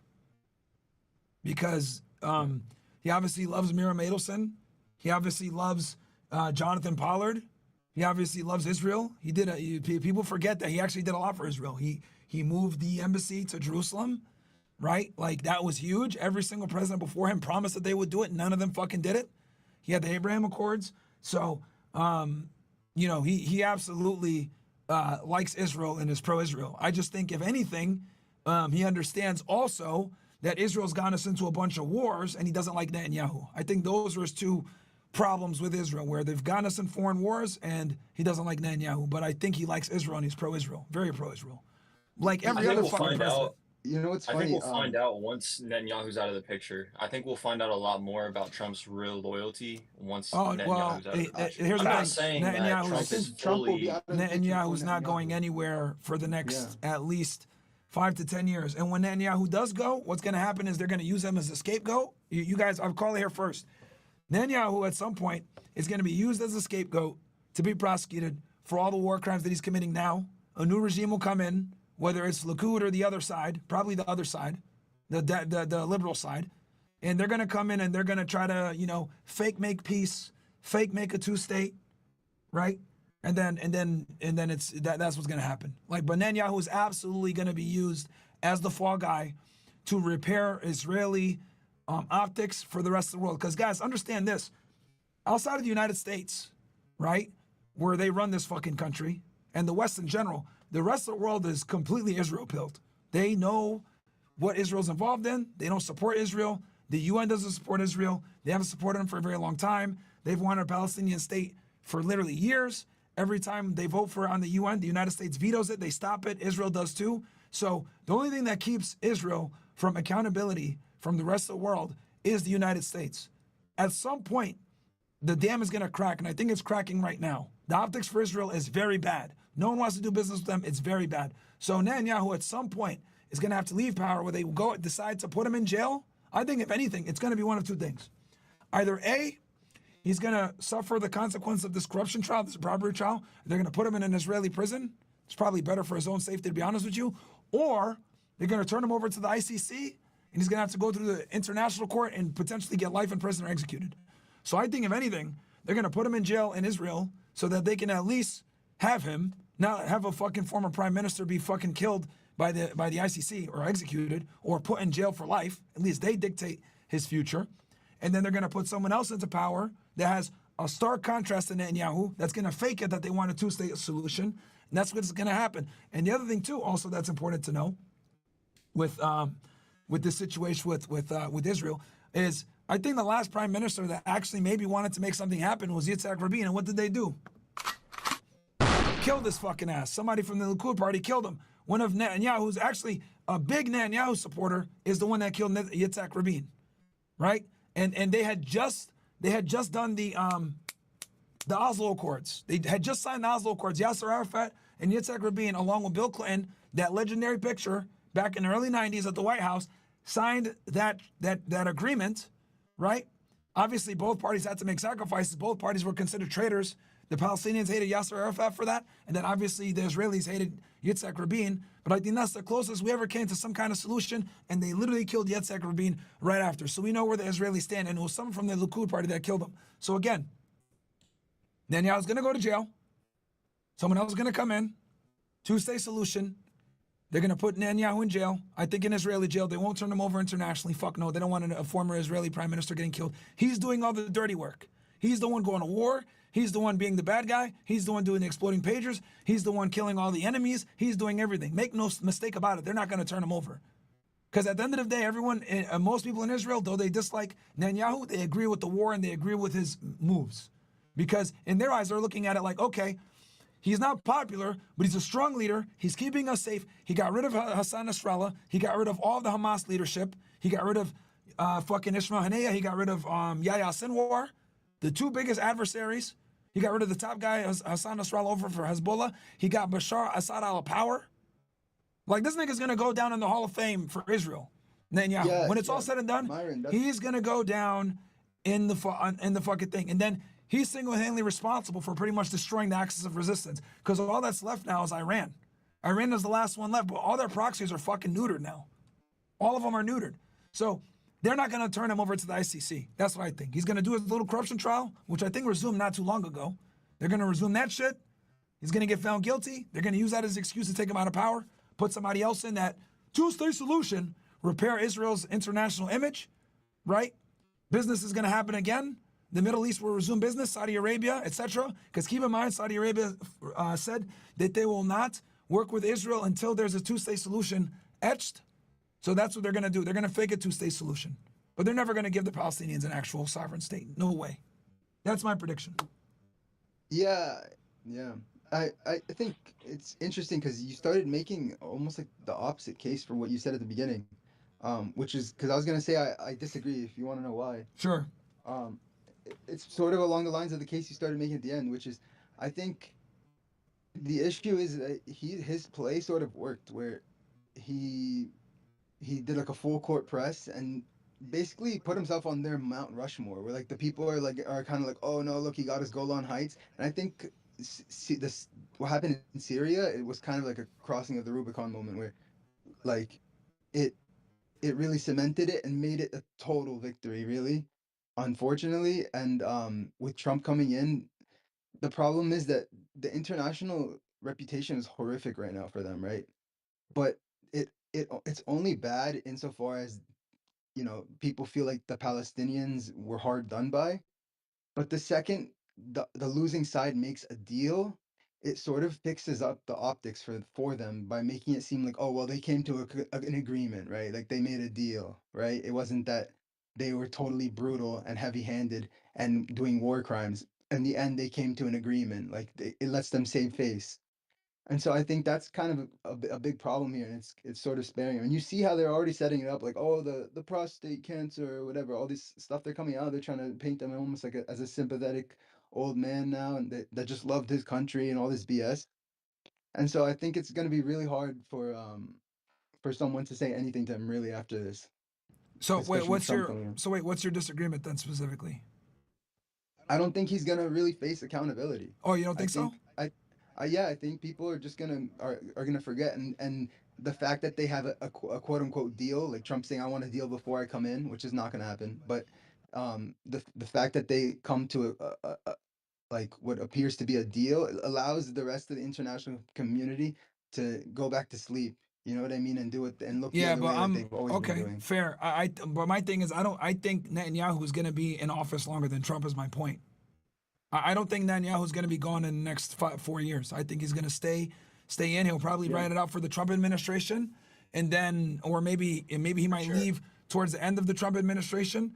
But they're like, there's no way Israel can continue on, and rebuild with Netanyahu. Like they need a new face now to have the peace thing, because after what Netanyahu did, he can't turn around now and say, okay, I'm going to make peace. Like, no, the Middle East is in turmoil. They're going to need a completely new person to come in, because here's the thing with Netanyahu, and I've been saying this shit since he's been going crazy. I was like, yo, the only way that this dude is going crazy, killing all these people, acting the way that he's doing, is he has to have an exit plan where he already knows, once I finish this shit and I make it where all of our adversaries are gone, I'll be the bad guy and I will leave, and then someone else can come in, maybe from the opposing party, take power, and then try to make peace and make it look good optically at least. Myron, can I throw my opinion out there real quick? Because I think the other reason too that people need to understand why they need to do this, why Israel needs to do this. Israel is very well aware of the fact that they're surrounded by people that hate them. So even though Jordan is right next to them, even though Egypt is right next to them, and I'm going to say this with air quotes, they're diplomatic, right? Make no mistake about it. The only reason Egypt plays ball with Israel is because we give them money. The only reason Jordan plays ball with Israel is because we give them money, right? So these Middle Eastern countries, what Israel's been effectively been able to do for the past 67 years is they've either A, neutered those countries through destabilizing them, like Sudan, like Iraq, like Iran, like Syria, etc., or they bullied them through American power to get them to play ball, like Egypt or Jordan or Morocco or whatever, come up with some kind of peace treaty. But they can't do this forever. So, and also another important thing, and this is actually funny, right before October 7th, Israel was going to start formalizing shit with Saudi Arabia in a lot of these countries in the Gulf that actually have the money that Israel wants to do business with, right? So when October 7th happened, that halted everything, especially with Saudi Arabia. Saudi Arabia, right? And I'm just going to say this as an Arab and somebody that comes from a Muslim background, and Ivy probably knows this too. Saudi Arabia is considered the leader of the Muslim Arab world. And I say that with air quotes, but they're considered that, right? No one likes to admit it, the Arab world, but they're considered the master race. I fucking hate to say that shit, but it is what it is, bro. That's why they're fucking dickheads. They don't let you have that you can't get a Saudi citizenship unless you have family lineage. They're dickheads. Nobody likes Saudis. And everyone in the Arab world does dislike Saudis.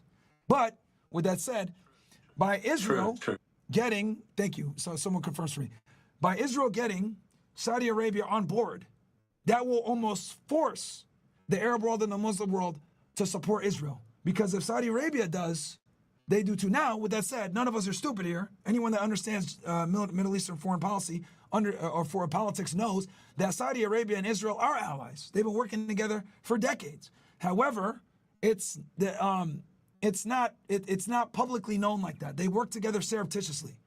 But the other reason too you need to understand with these Arab countries, their people don't like Israel. Their constituents don't like Israel. Nowhere in the Arab world do they like Israel. So though the government might work with Israel, they try to keep it on the hush hush for fear of being fucking labeled a collaborator, or they'll make fun of them, they'll call you Yehudis, whatever the fuck.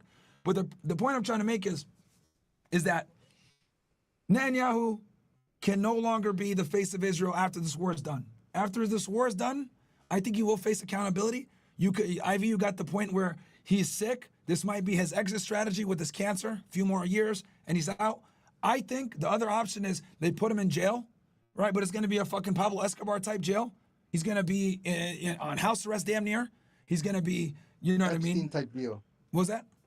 Epstein type deal. Yeah, there you go. Down in Palm Beach. Yeah. Like he goes to jail during the day and comes home at night and shit. You know what I mean? Work release. Yeah, exactly. Work release. I think that, can I share my opinion real quick? Yeah. The last thing I want to say, and I'll turn it to you, Dom. Look, and it really hurts me to fucking even admit this shit. It really does. But if I was an Israeli, because I have the ability to have empathy, if I was an Israeli, I love my country, right? And I understand that I'm surrounded by enemies, and they don't want me here, right? And I saw what Netanyahu did, I would support him if I was an Israeli. He's effectively, again, I don't like saying this, but the truth is the fucking truth, and you guys know I'm going to say the truth. He destabilized all of his main adversaries. The axis of resistance is effectively disabled, dismantled for the time being. It's going to take them at least fucking 3 to 5 years to rebuild after this. He completely destroyed the Syrian military, right? He got Assad out of there. So now Iran can no longer move weapons through Syria. He's significantly hindered Hezbollah by by toppling their entire upper echelon. Literally killed all of their top guys. He killed the top guy, the top guy's replacement, the top guy's replacement. Like literally killed it 7 chains below. He used a pager attack that was cerebral warfare at the highest level. You got to give the guy credit. If I was an Israeli national, I would say, holy fuck, Ben Netanyahu's the man. If I was an Israeli. So, and then he's obviously butchered and destroyed Hamas. Right? They have like maybe 1 brigade left, 1 battalion left. And he got rid of all their leadership as well. He got rid of their chief negotiator on the political side, and he got rid of their top military guy, Yahya Sinwar. So you got to give credit where it's due.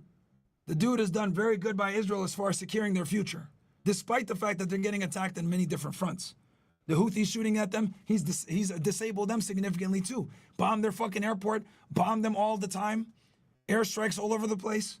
So he's done his job with dismantling and disrupting his enemies. But in the process, he dragged Israel's name through the fucking mud, and they're going to need someone new to come in and launch a new foreign policy that will put Israel on the map where they're not going to be hated by other adversaries. And most importantly, to finish my point here and land the plane, Israel's surrounded by their enemies.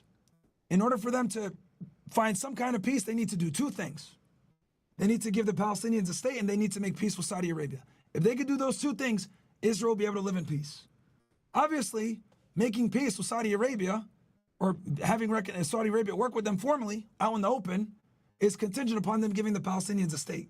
So they need to do something to create this illusion of a state so that they can get the Saudi Arabia approval, because Saudi Arabia is considered the leaders of the Middle East. If you have backing from Saudi Arabia, why do they need it? You control the Muslim world. What was that? Well, I feel like they don't need peace. What's the incentive of peace? It's kind of like those rappers. They're gangsters. Bro, because the hood with the guns. Yeah. Once they make it out, they come back to the street life. Because that's all they know. They're used to it. That's fine.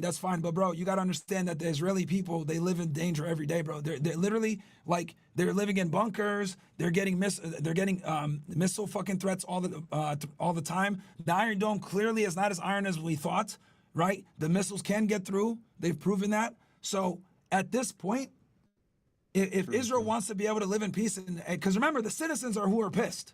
The citizens are pissed. They're annoyed that every single time the alarms go off and they got to fucking duck and hide, right? So the citizens hate it. So at some point, they're going to have to play ball and give the Palestinians something and make peace with Saudi Arabia. And I think that'll go a long ways towards them. But that's my prediction. Dom, sorry. I know you've been waiting. Go ahead, bro, please. No, man, I like exactly what you just said. Like when I had interrupted you earlier, what I was going to say was what you just said, and all that is that I know this probably upsets some people, but the reality of it is that like this whole conflict in Israel, Gaza, Syria, Lebanon, and a little bit Iran, it's over. Like what you just said, they completely dismantled Hezbollah. They've significantly gotten the Houthis. Hamas is obviously done, and they've taken territory in Lebanon. They've taken territory in Syria. I mean, it's to the point where, like you just said, all of the channels in which Iran used to actually be able to like supply or even attempt to fight through proxies, they're all gone. And the recipients of the supplies, the weapons that they would be sending, they're not even there anymore either. Because like Myron just said, it's like they didn't just take out the top leaders. They literally took out like 90% of the entire organizations. So there's just simply no resistance force to continue to try to pressure Israel. And the only thing, all you're going to see now for the next, like Myron said, probably 5 years at the minimum. I think it could be like 10. But all you're going to see for the next 5-10 years is going to be sporadic rocket attacks. You might see actual terrorist attacks, but not full military launches. Because Iran, if they're to do it now, they're just going to get, that's just Israel's excuse to literally take them out and force regime change. So I feel like now Iran is probably trying to scramble to sort of have decent relations with the United States and even somehow Israel. And I think you're going to see Saudi Arabia and Israel have a formal alliance within the next 5 years, almost for sure. As a matter of fact, I bet that's one of the biggest goals of this administration that they've never actually mentioned. And if you guys pay attention, Saudi Arabia is trying to normalize very rapidly. That's why they got involved with that golf league, and they're trying to bring tourists there for the first time. I think in one of their I don't know exactly what city, but they're starting to allow resorts with drinking and all kinds of shit. So don't be surprised if you see them. There's a lot of money that's there, and who loves the money? The people in Israel, and who has a lot of money is the people in Saudi. So I think that's a relationship it's imminent. And Dom, don't forget, who is Saudi Arabia fighting in Yemen? The same people who are fighting Israel. Who is Saudi is basically number one adversary. It's also the last one on Israel's list, Iran. So I think like them actually come working together. And is this actually ties Yeah, with going them. and they wrong. do. This ties them Here's in the thing. 9/11, guys. I mean, Truthfully. the way that this thing with the resistance happened was it wasn't even just, it wasn't like some strategic genius by Netanyahu. Like a lot of it was infighting on the resistance side. Like that's how embarrassing that is. Oh, that's the last thing I want to say real quick. In this, I think Myron, you probably will agree with this. You might change your mind.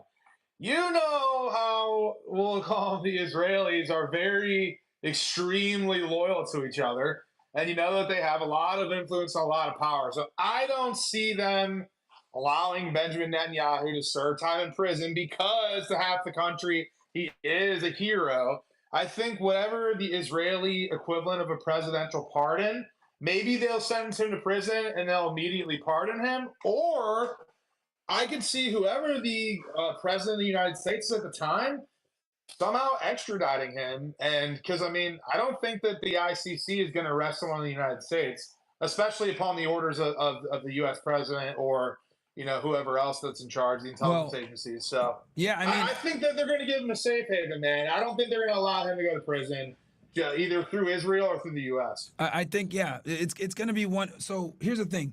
Netanyahu's going to be gone, right? But he's going to be used as a scapegoat, whether they arrest him in Israel or he's, you know, he goes to the United States.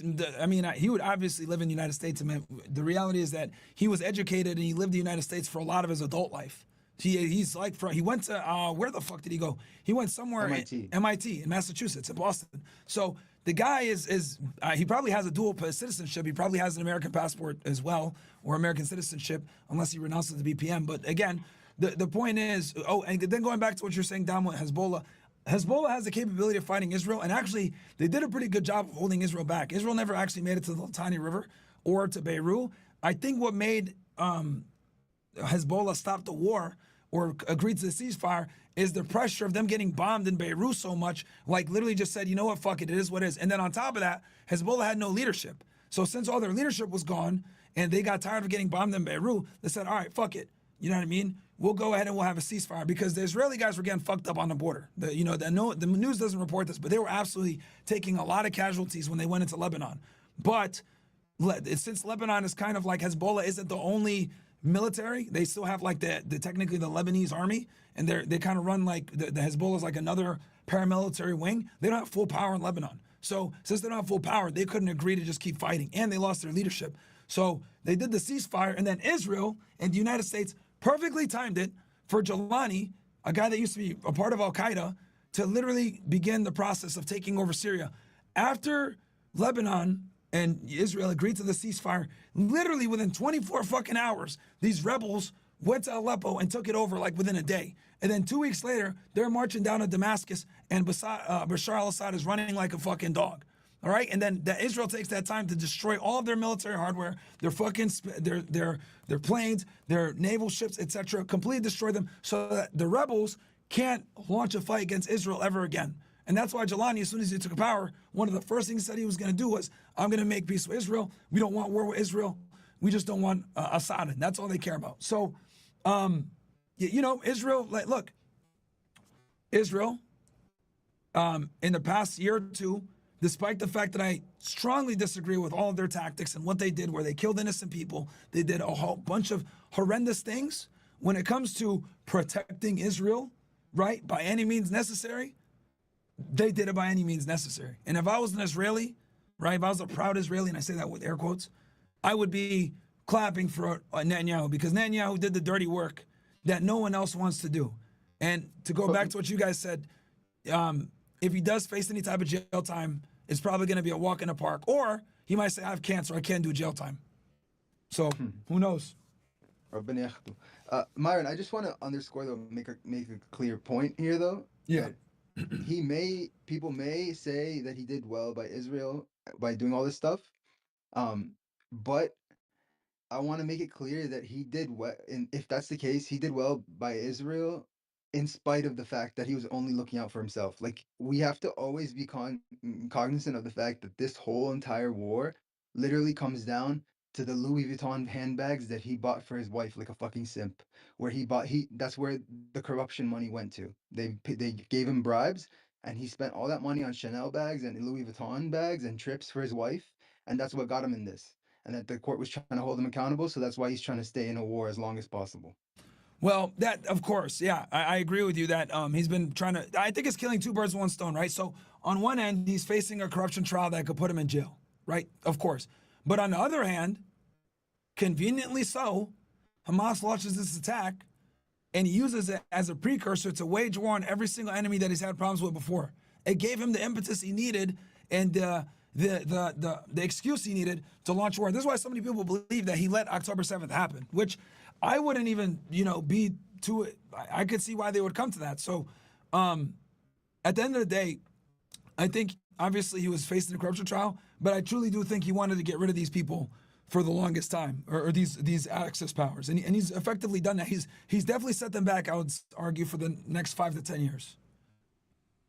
Calvin, you had something, bro? I saw you got your hand up still. Sorry about that. Go ahead, bro. And we got the same here. Myron, I agree with everything you said. Just have a little question for Dom. We're all more or less disappointed at Lex Jones. When Trump was asked if he was gonna release JFK files, and he said yes, and we all know if he does, then obviously the Jews was behind it. Would you also feel disappointed if he doesn't, and the Jeffrey Epstein files, because we're talking about like thousands of peoples, that are in power. Those two subjects, like the Epstein's files and JFK. Do I think that were you asking me? Do I think they're going? Do I think that they're going to be released? Those two files? No, I don't. Think. I think they're going to be heavily redacted if they are, man. Because you got to realize that. I'm not saying that Trump was doing anything nefarious, but like Jeffrey Epstein had close relationships with so many significant political figures that there's even pictures with Elon Musk and Ghislaine Maxwell, Jeffrey Epstein's girlfriend / like pimpess or whatever they're called.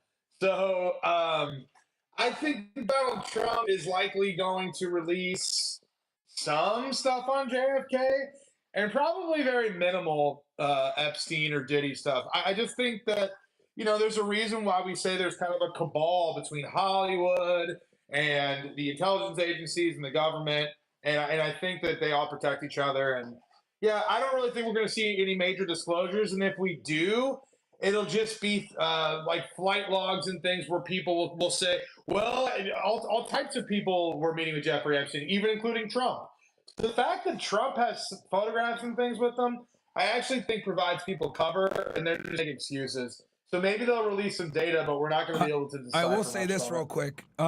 Me and Ryan Dawson don't get along like that anymore, but I did do a couple of episodes with him on Jeffrey Epstein, and we pretty much went over the list, man. The list has been out there.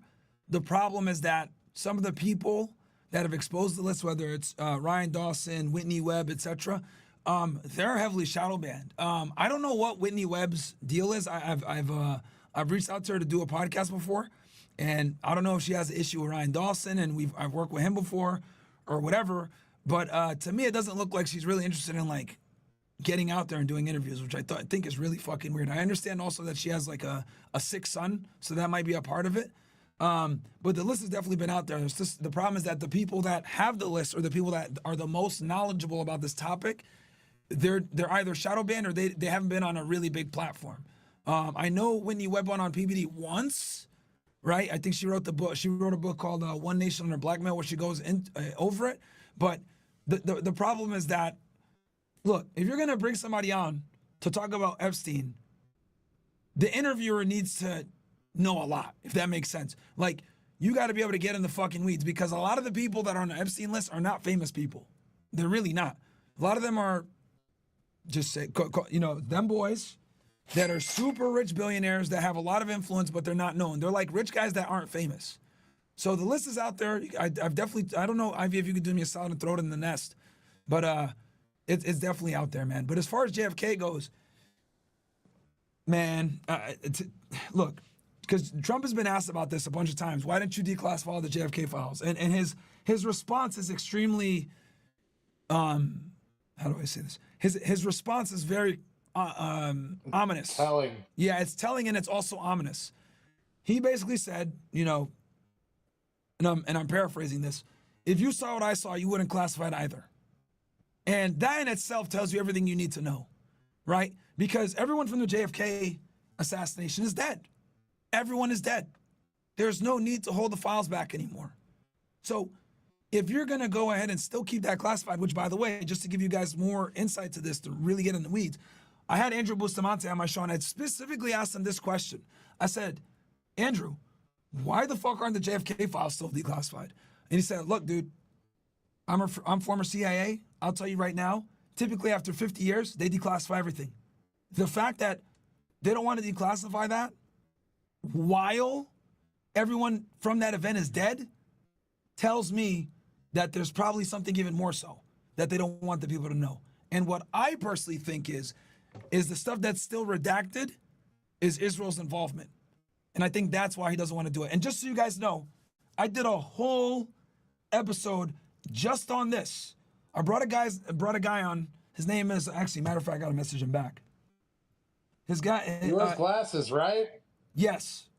Yes. Dude, yeah. Corey Hughes. He knew everything. It's his only job, guys. Yeah. Like, literally, he does nothing else but JFK, which I thought was crazy. My bad, keep going. No, it's fine, because he literally messaged me to ask me about connecting him with Jake Shields, and I'm just having this conversation reminded me, so I'm saying right now I'm going to connect him with Jake Shields. So, okay, I just messaged him back.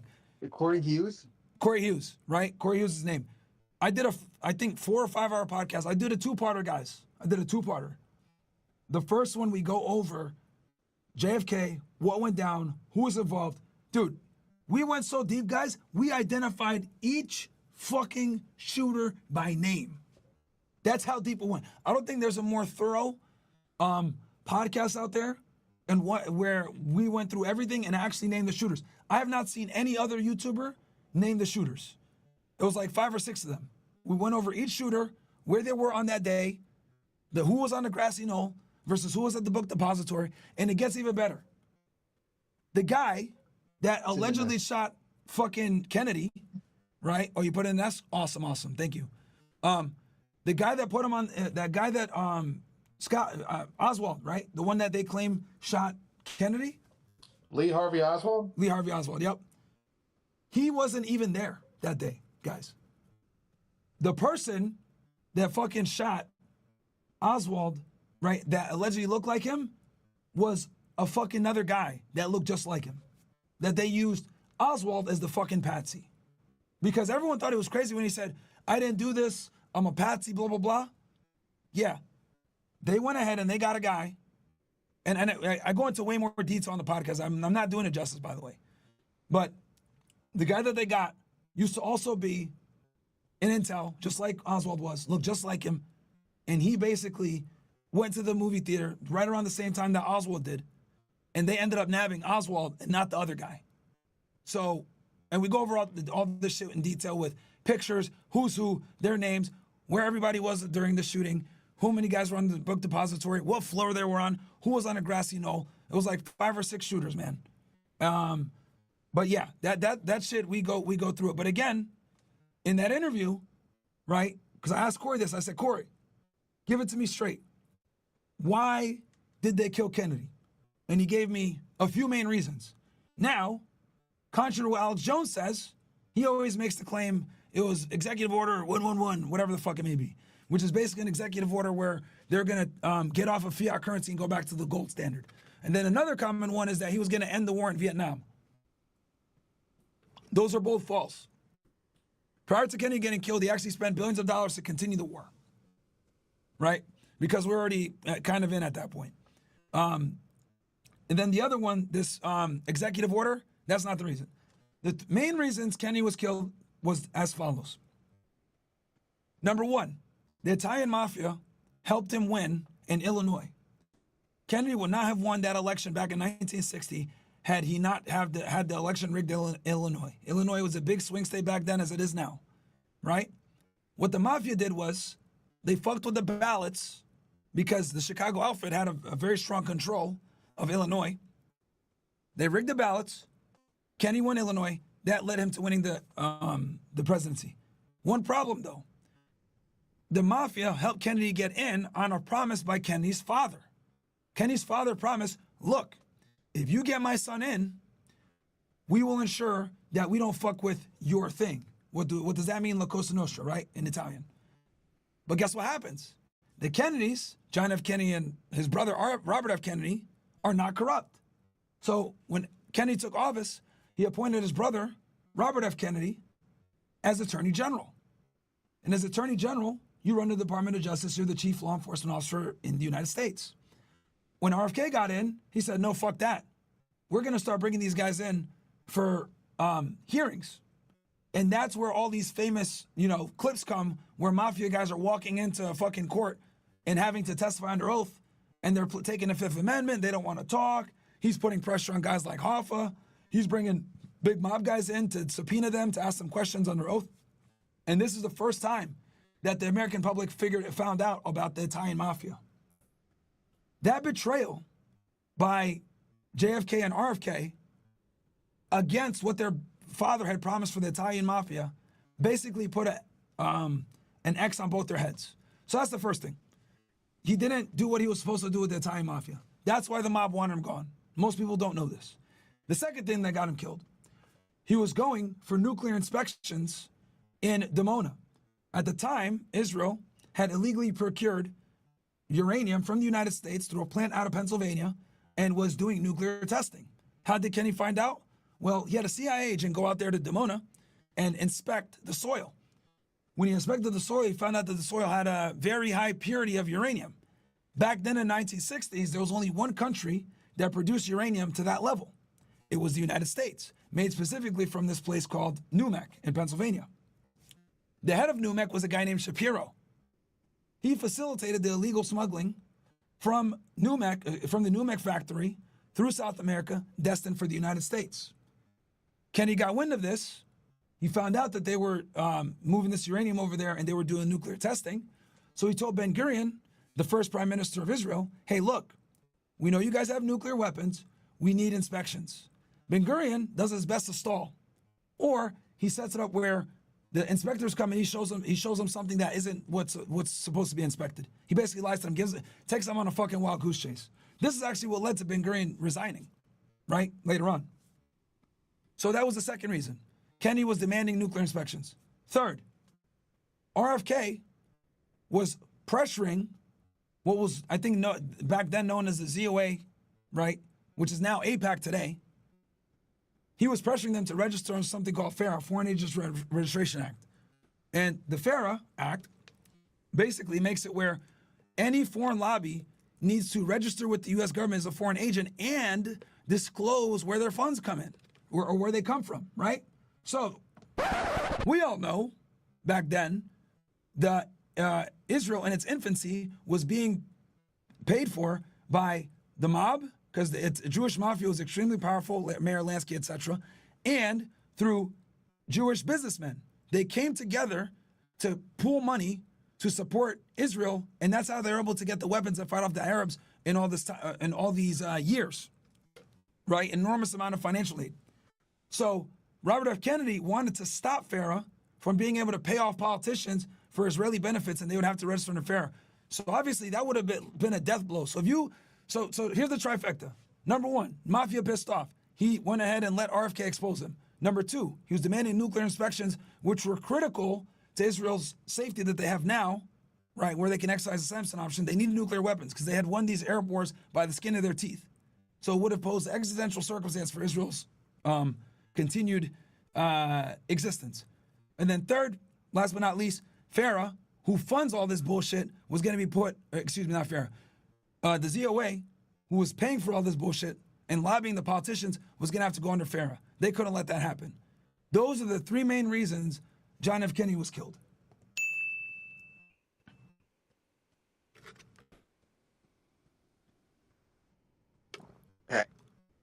Bro, you just cooked, right? Sorry, I was actually making a post. You just cooked. That was like a really good summary of that entire podcast, which I wasn't expecting. Bro, you having an energy drink? I'm on the space, so I can't see. You having an energy drink or something? Because you got a little resurgence, man. I feel like I'm listening to Alex Jones. Nah, I just got some water and fucking I'm starting to get tired, so I won't be on much longer. But if somebody can clip that for me, because I don't know if the space is being recorded, but if someone could clip that for me watching on Rumble or YouTube.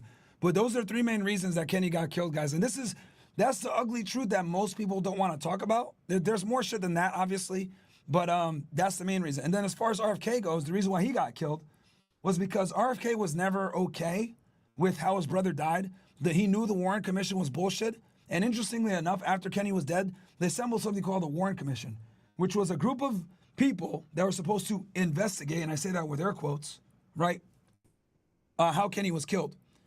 The Warren Commission was filled with people that Kenny didn't like or trust. Lyndon B Johnson, Angleton, who was the first?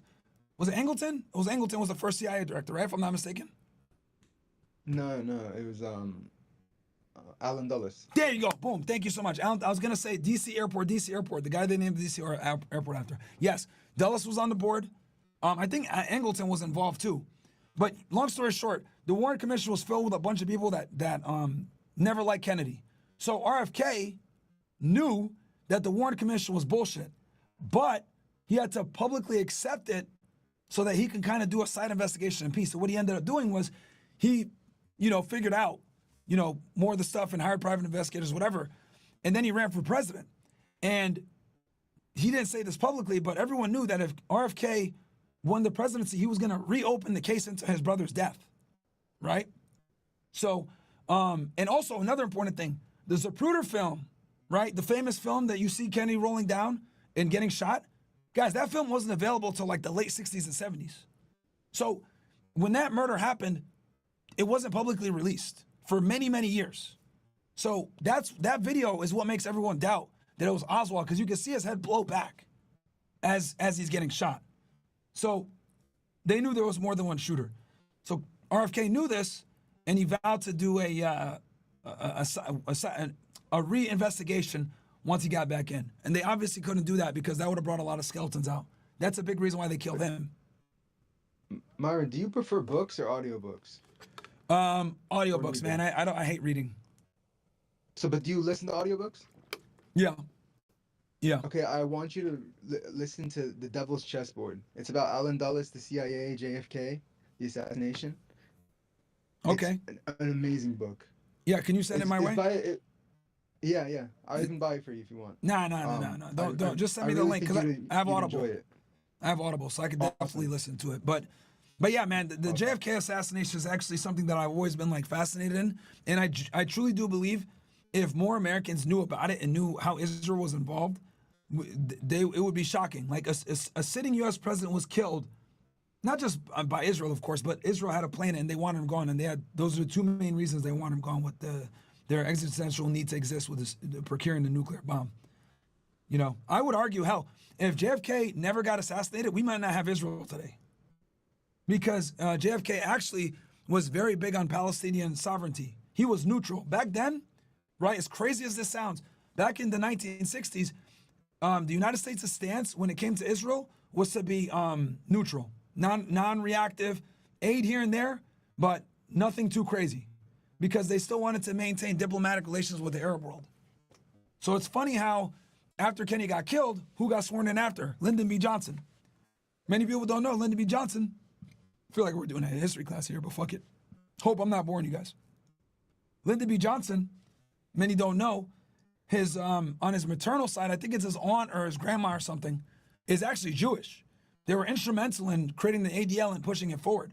So Lyndon B Johnson is actually a very devout Zionist, and you can maybe even make the argument he might have some Jew in him, Jewish ancestry in him because of the maternal side.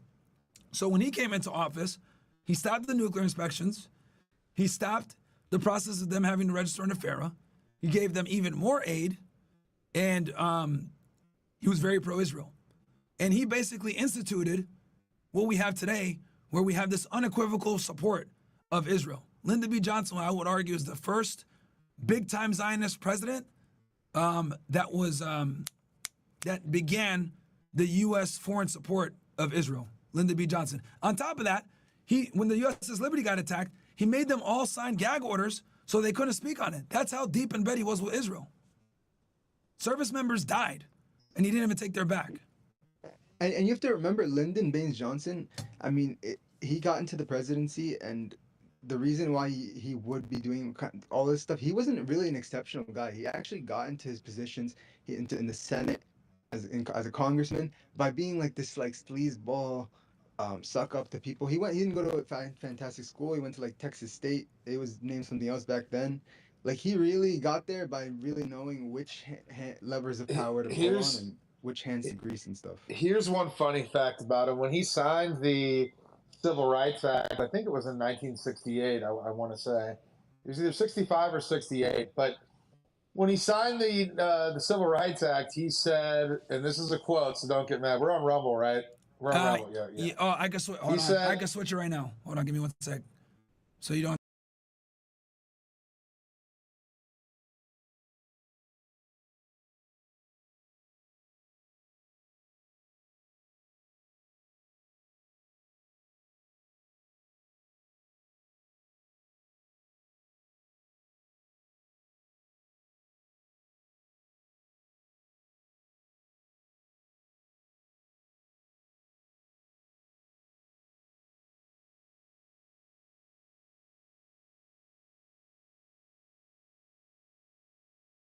I'm not saying 3 racist guys. It was him. Yeah, no, that's crazy. All right, I'll go back to YouTube now. Thank you for letting me know, because I could do a little switch back and forth, which is really helpful.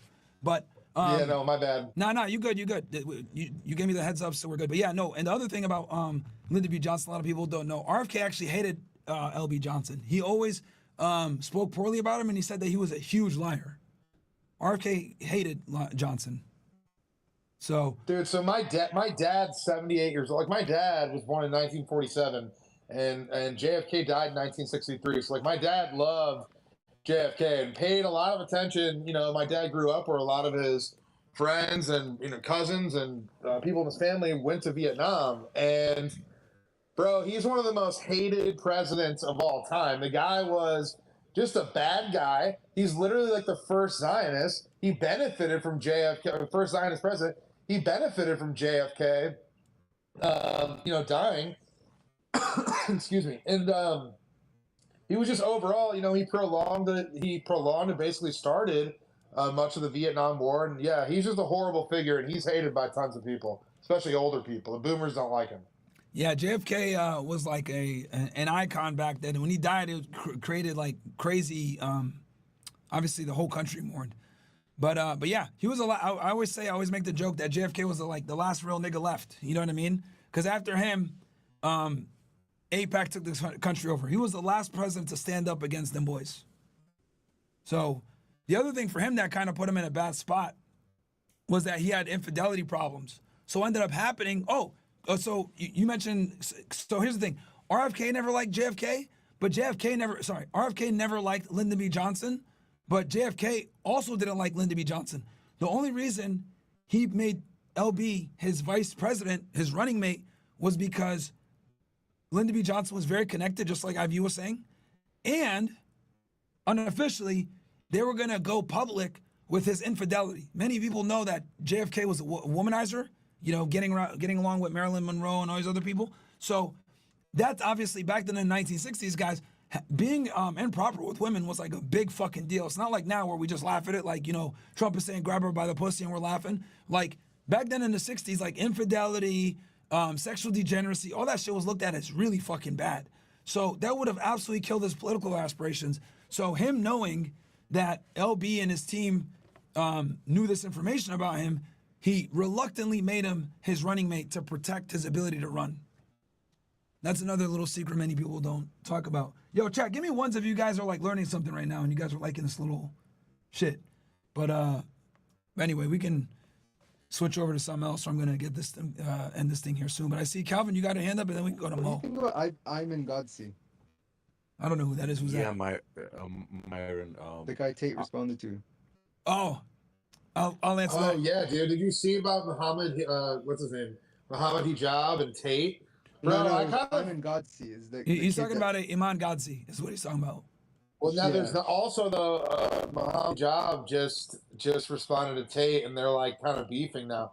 I mean, look, I'm not Muslim, so I shouldn't comment on it. But I feel like because Tate's really upset about the gang, the great gangs over there, and the fact that he's talking about it, and he called it an Islamic problem, and now like Mohammed Hijab's hella mad. So I feel like, I don't know, bro. I feel like that could be pretty contentious. Like, they don't like if you're disloyal. We don't have to talk about that, but I just saw that's happening now, just like an hour ago. Yeah, no, that's interesting. He was referring to Iman Gadzhi because he made this thing here in Tate. Like, I just put the tweet on screen, or Ivy, you could put it in the nest. But that's kind of what it is. He made fun of Iman Gadzhi, but I don't really have anything. I'm neutral on Iman Gadzhi. I remember last time I was in Dubai, we were supposed to do an interview with him, and he didn't want to do it because he said that we were too controversial. I also think he didn't want to do it because we're cool with Tate. Now that I see this exchange with him and Tate going back and forth, I think another reason he didn't want to do the interview because of our how cool we were with Tate. Because I didn't even realize that him and Tate had beef. I had no idea. They don't. He's trying to, like, he plays off that image. It's kind of just he's always given me this like sixth sense. You know that like that feeling like there's like it's just like something's off, something's very fishy, and I don't trust. Honestly, Luke Belmar gives me the same feeling, but yeah, it's like a very fraudulent vibe that I get off them. Like, this is my Do you know it's what? my opinion, Off Iman Do you know what it Gadzhi. is between yeah, off Iman Gadzhi the and situation Luke in Belmar. Imad and Tate? So, from my understanding, Andrew Tate's got a school. Yeah, he's got a school, obviously the real world. Yeah. And then Imad has done his own thing as well. He's got his own educational platform. So there's a bit of competitive edge there. He's kind of almost mimicking the platform that he has. So I think there's a bit of rivalry, if anything. Okay, that might be a part of it. Yeah, that could definitely be a part of it. What about you, Calvin? Yeah, Myron, I wanted to add something to LFK. 2006 or 7, I heard Alex Jones. Gosh, I've been following this guy for so many years. That one of the main reason that he got taken out was CIA was plotting to pull a major false flag in American soil and blame it on Fidel Castro, and will go to war with him.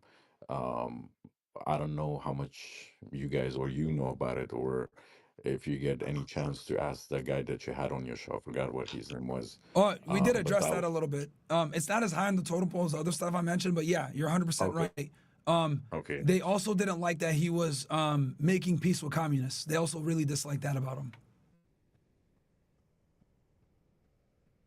Because back then it was like the Red Scare. So they looked at it like, oh, you're a traitor. You're trying to make peace with Russia and Cuba? Fuck that. Yeah, I heard that 2005 or 6 from Alex Johnson. That was very fascinating. I still remember. Yeah, Maybe no, all Yeah, it's not just back then. America used to be based as hell, dude. Like, if they thought you were a communist, they'd round you up and put you in jail. If you were even now, it wasn't cool, but yeah, if you were like cheating on your wife and stuff, yeah, they like humiliate you, like you lose your job. Like, but at the same time, like we had a society with a lot of order and prosperity, and so there's some positives to it. But man, yeah, we used to be based. You could like slap your wife back in the day, and it'd be like no problem. the Sean Wild. Connery. Mo, go ahead. You're up next, bro. Yeah, as Dominic said earlier, Elon Musk have successfully changed the storyline Wait, on the look at right his wing. username. Mo. Oh yeah, I have the same Unplugged fit. username. Yes. So he had changed the storyline from HIV visa to UK gang rape so fast. Like you don't even mention the HIV visa anymore. And I heard about this gang rape years ago. It's like it's kind of being brought up, but it's so difficult for someone to challenge him now because you don't want to look like you are defending the criminals, right? Even though you probably think they should be executed. What do you guys think will be the next narrative? Like if he, because he never post about Middle East or Russia what do you think he will learn towards when if he gonna post about um, maybe more Israel or more Ukraine? Like he have to maybe take a stand, right? Dominic or Myron? I mean, you want a conspiratorial like No. If you guys have hold on, I any, want to I want to give you a tinfoil hat answer. I want yeah, to give you a fun answer. I don't yeah, really think this is the truth, but could be. You know how constantly you'd see like Tommy Robinson and other people, yeah, they would push certain content because they want you to sort of have like yeah, Islamophobia or feel a certain way yeah, about Muslims. I feel like maybe if there really is something to the U.S. wanting to or Israel wanting the U.S. to expand on a war with Iran, what would better cause Islamophobia than the largest account on X and the most influential guy, posting a bunch of this stuff of saying, yeah, these Muslim grape gangs are doing this and they're such terrible people. Like, I just feel like if you were trying to create justification, that would be a good way to do it. So I'm not saying that's why he's posting like that, but yeah. if you want a tinfoil hat reason, that's one. Okay, yeah. Like it's very good what he did. And I saw Myron have streaming for 9 hours before this space, bro. This guy is a machine. I went to sleep while he was streaming. I get good sleep. I wake up. This guy is still on the space talking. Like, good job, man. Man, Myron, this Klansman's got to go to sleep, dude. This guy goes too hard. You got to rest your voice. I'll give it another. We'll make it a hard stop at 6:30 because I'm gonna go to sleep because I'm gonna stream again tomorrow at 5. So what should I cover tomorrow for 5? Actually, fuck it. Since I'm in here, listen. What do you guys think? I'm gonna be honest. That Stu Peters like 12:30 Central Time, and it's like 5:18 my time. So I don't know about for tomorrow, man. I gotta think. Honestly, dude, that I know it's kind of lame, but that fire is pretty bad, bro. It's like one of the worst disasters since Maui, and people are starting to say they ran out of water in Los Angeles. It's like really bad. You might be able to cover some of that. It's a little bland, but watch the chat. Literally, just Hold on, posted a guys. video One from my sec. Hold on. bedroom, Let and I see me the close some mountains opening. tabs because I think you guys are coming in choppy. I'm gonna close some tabs. Go ahead, Calvin. What are you saying? I said I'll watch chat. I post a video live from my room, and I see the mountains are burning. Hold on. It's not very far My from connection still sucks. I'm gonna refresh my page.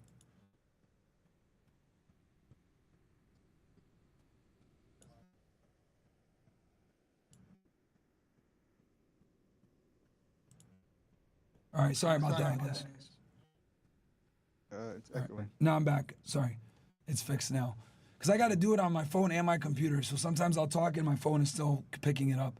But sorry, you were saying something, Calvin? Yeah, I posted a video live from my bedroom. The mountains are burning. It's crazy. Myron, I had a question for you. Yeah. When Can yo, Calvin? Can you DM me that, bro? And I'll actually play it tomorrow when I'm live on air. And I'll give you a shout out. I'll do it right now. All right. Thanks, brother. Of course. I have a question. What's your thought about Trump wanting to add Canada as a 51 state Wait. country? The topics. I just want to give a quick topic for the show tomorrow. Can you do like a back to basics, like the sort of how people just step over dollars to pick up quarters, that kind of thing, like address those kinds of issues? Yeah, if you could give me a specific thing, I could definitely talk about it. If you could give me like a specific instance you want me to use or something like that. All right. But Calvin, to your question, yeah, just DM it to me if you already know. But to answer your question, go ahead. Can I finish it? Yeah, go ahead. Considering 2021 census, Canada had 8.3 million immigrants, representing 23% of the total population. It's the highest proportion in over 150 years. Does that mean everybody in Canada, including the migrants, get amnesty and get American citizenship? I mean, in a sense, um, I think expanding your border as a country is always a good thing because China does have their warships and a lot of activities in the coast of Canada. If it becomes the first 51 state, I think that will benefit America in a way, in a sense. I'm just curious what you think. I'm gonna go ahead and DM you that video. Yeah, that's a good question, man. Because on one end, we expand, we get to, because I think the main reason they want this is because of Canada's resources. I think that's the main reason why Greenland as well. I don't think it's so much as And Whitney Webb wrote a really good post on this actually, which let me find it real quick for you guys. But to answer your question, I don't think we should be trying to expand to Canada. I think Canada has a lot of problems. I think they're cucked. I think they're going down the tubes, and us like trying to rescue them isn't really in our best interest. Because I do think like what Canada basically did is their immigration, they let way too many people in, bro. If you go to, my brother just came back from Toronto. He said it felt like he was in a foreign country, like he was in India. He didn't feel like he was in a first world like English speaking country when he was there. It's a reminder Dude, of it's literally UK. it's all foreigners and it's Yeah, it's like all UK. liberals, man. And these are like liberals, like hardcore California style, to the point where they even do legal self-deletion there. I mean, these are like wildly progressive people. You think Seattle's bad? You think Cali's bad? We do not want Canada. Let's face it, guys. We can't even keep our stores having products on the shelves without locking them up. We can't even keep our own society handled. But we want to deal with all these crazy fuckers up there. It's insane people are talking about it. And I think it's a distraction because realistically, he didn't run on taking Canada and all these fantasy stories. He ran on deportations and a lot of things that I feel now are going to be overlooked. And a lot of MAGA's pissed. And that's why they're putting so much emphasis on this new tech part of MAGA. It's ridiculous, bro. I'm salty about it. Dom, there's a female reporter in Canada. I don't know which city it is. She's like filming around and showing the stores and immigrants in that area, and police literally stops her from filming, and he's saying that there's too many females with hijab. Doesn't want to. I don't know if you've seen it. It's crazy. It's literally worse than UK.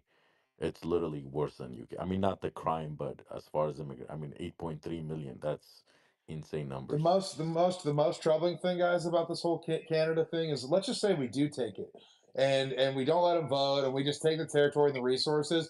Well, some stupid lib is going to come in 4 or 8 years from now, and they're going to grant amnesty to all the people. They're going to give them citizens' rights, and then they're going to be a big state that's got electoral votes and the whole thing.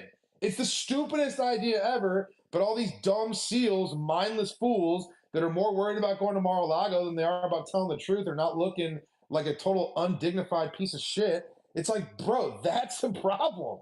Like, you guys, that doesn't make any sense. Let's worry about securing our own country and fixing our own fucked up culture before we have some fantasy video game story about taking Canada that sucks and is full of people that don't even like Canada, and they definitely don't like us.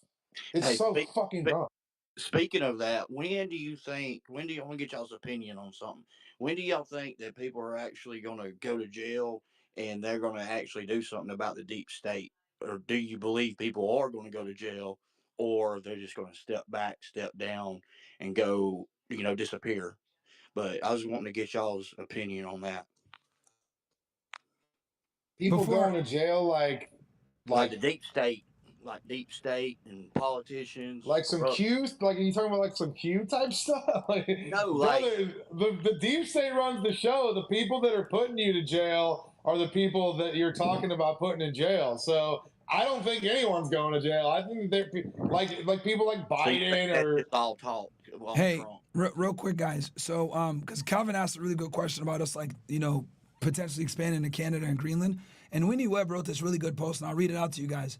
She goes, quote, people should consider that arguably the main interest in Greenland and also likely Canada as well from the Trump camp and Musk is related to vast mineral deposits, particularly those necessary for the energy transformation and EV revolution that is directly tied to the business interests of Musk as well as other prominent tech figures. Sorry, guys, my voice sucks.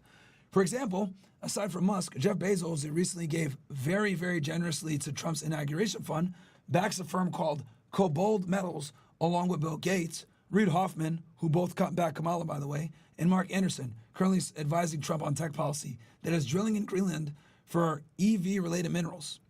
Northern Canada also possesses significant deep deposits of minerals essential to EV production. EV being energy, my bad. The digital transformation that the Silicon Valley oligarchs are attempting to manifest would, admittedly, require all of the known deposits of lithium, nickel, cobalt, and several other minerals across the planet.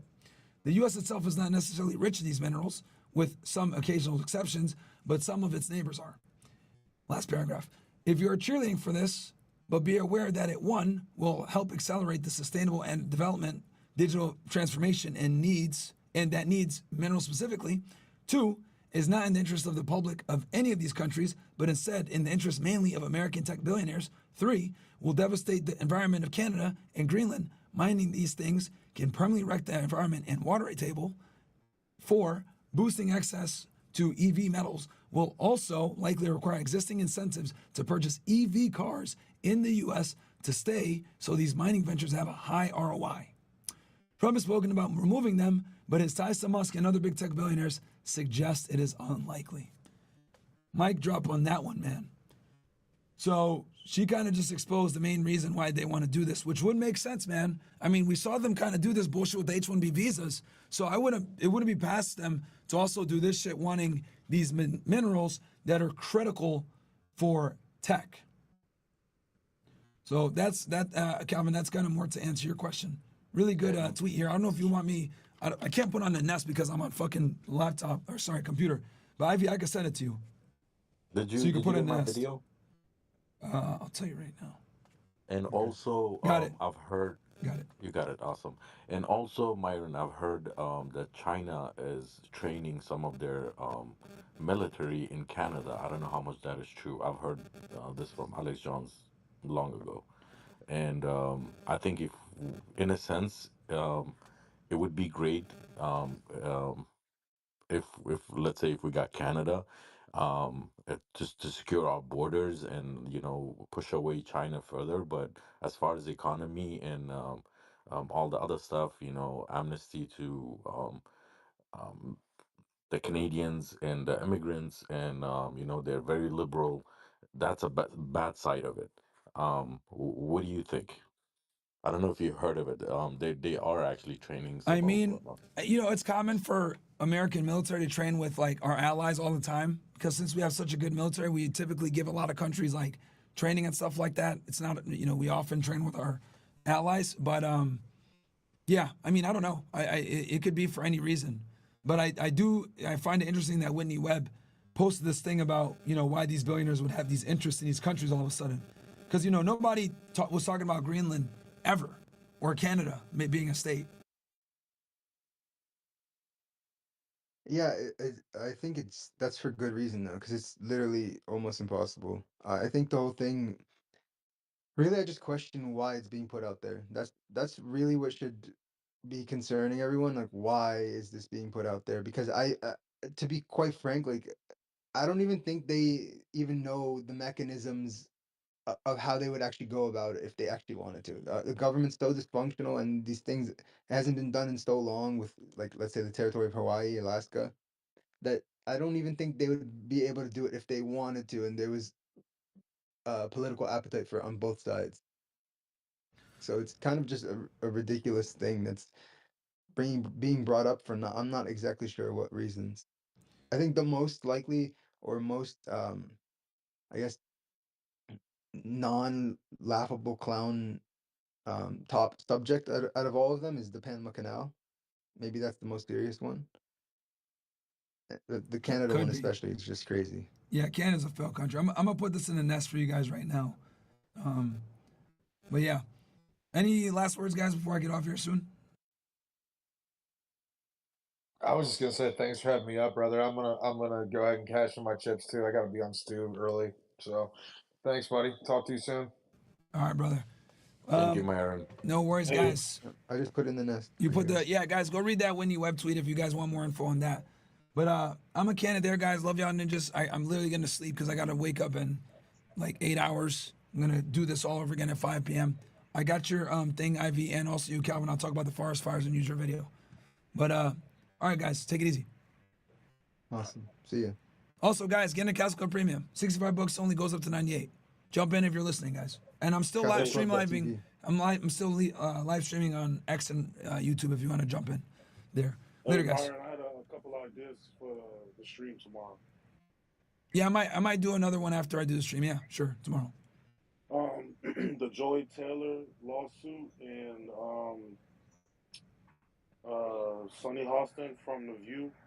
her husband was involved in like some type of federal insurance fraud. What's her name again? And, Sunny Hostin, the chick from The yeah, View, the Hispanic chick. yeah. But I sent you a few ideas in addition to the audiobook. Okay. But I think they're good. All right, yeah. If you could send me that Austin chicken, I'll cover it tomorrow. All right, later, bros. Peace. Tune in 5 p.m., guys, tomorrow. 5 p.m. tomorrow, I'll be live again. Later. All right. Yeah, I am beat. Literally streamed all day. I'm going to do this again tomorrow at 5. We're going to keep cooking. So, guys, before I get off, Castle Club Premium, guys, is there. Jump in there. Castle Club Premium is $65 right now. Links are below. $65 goes up to $98 this week. If you guys get in now, you're going to get the High Value Academy. If you want Castle Club for a year and you've never been in Castle Club, $900 to cover everything. If you're in regular Castle Club paying $35 a month, $500 covers everything. You get premium and you get the High Value Academy. Once you buy premium, you get that. Once you buy premium, okay, let me go through this again. Sorry, guys, I'm half asleep here. Let me show you guys the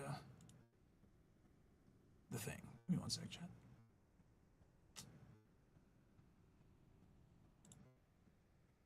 So, here it is.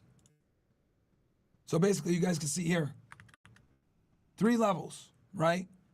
$8.99. Let me put myself out the way.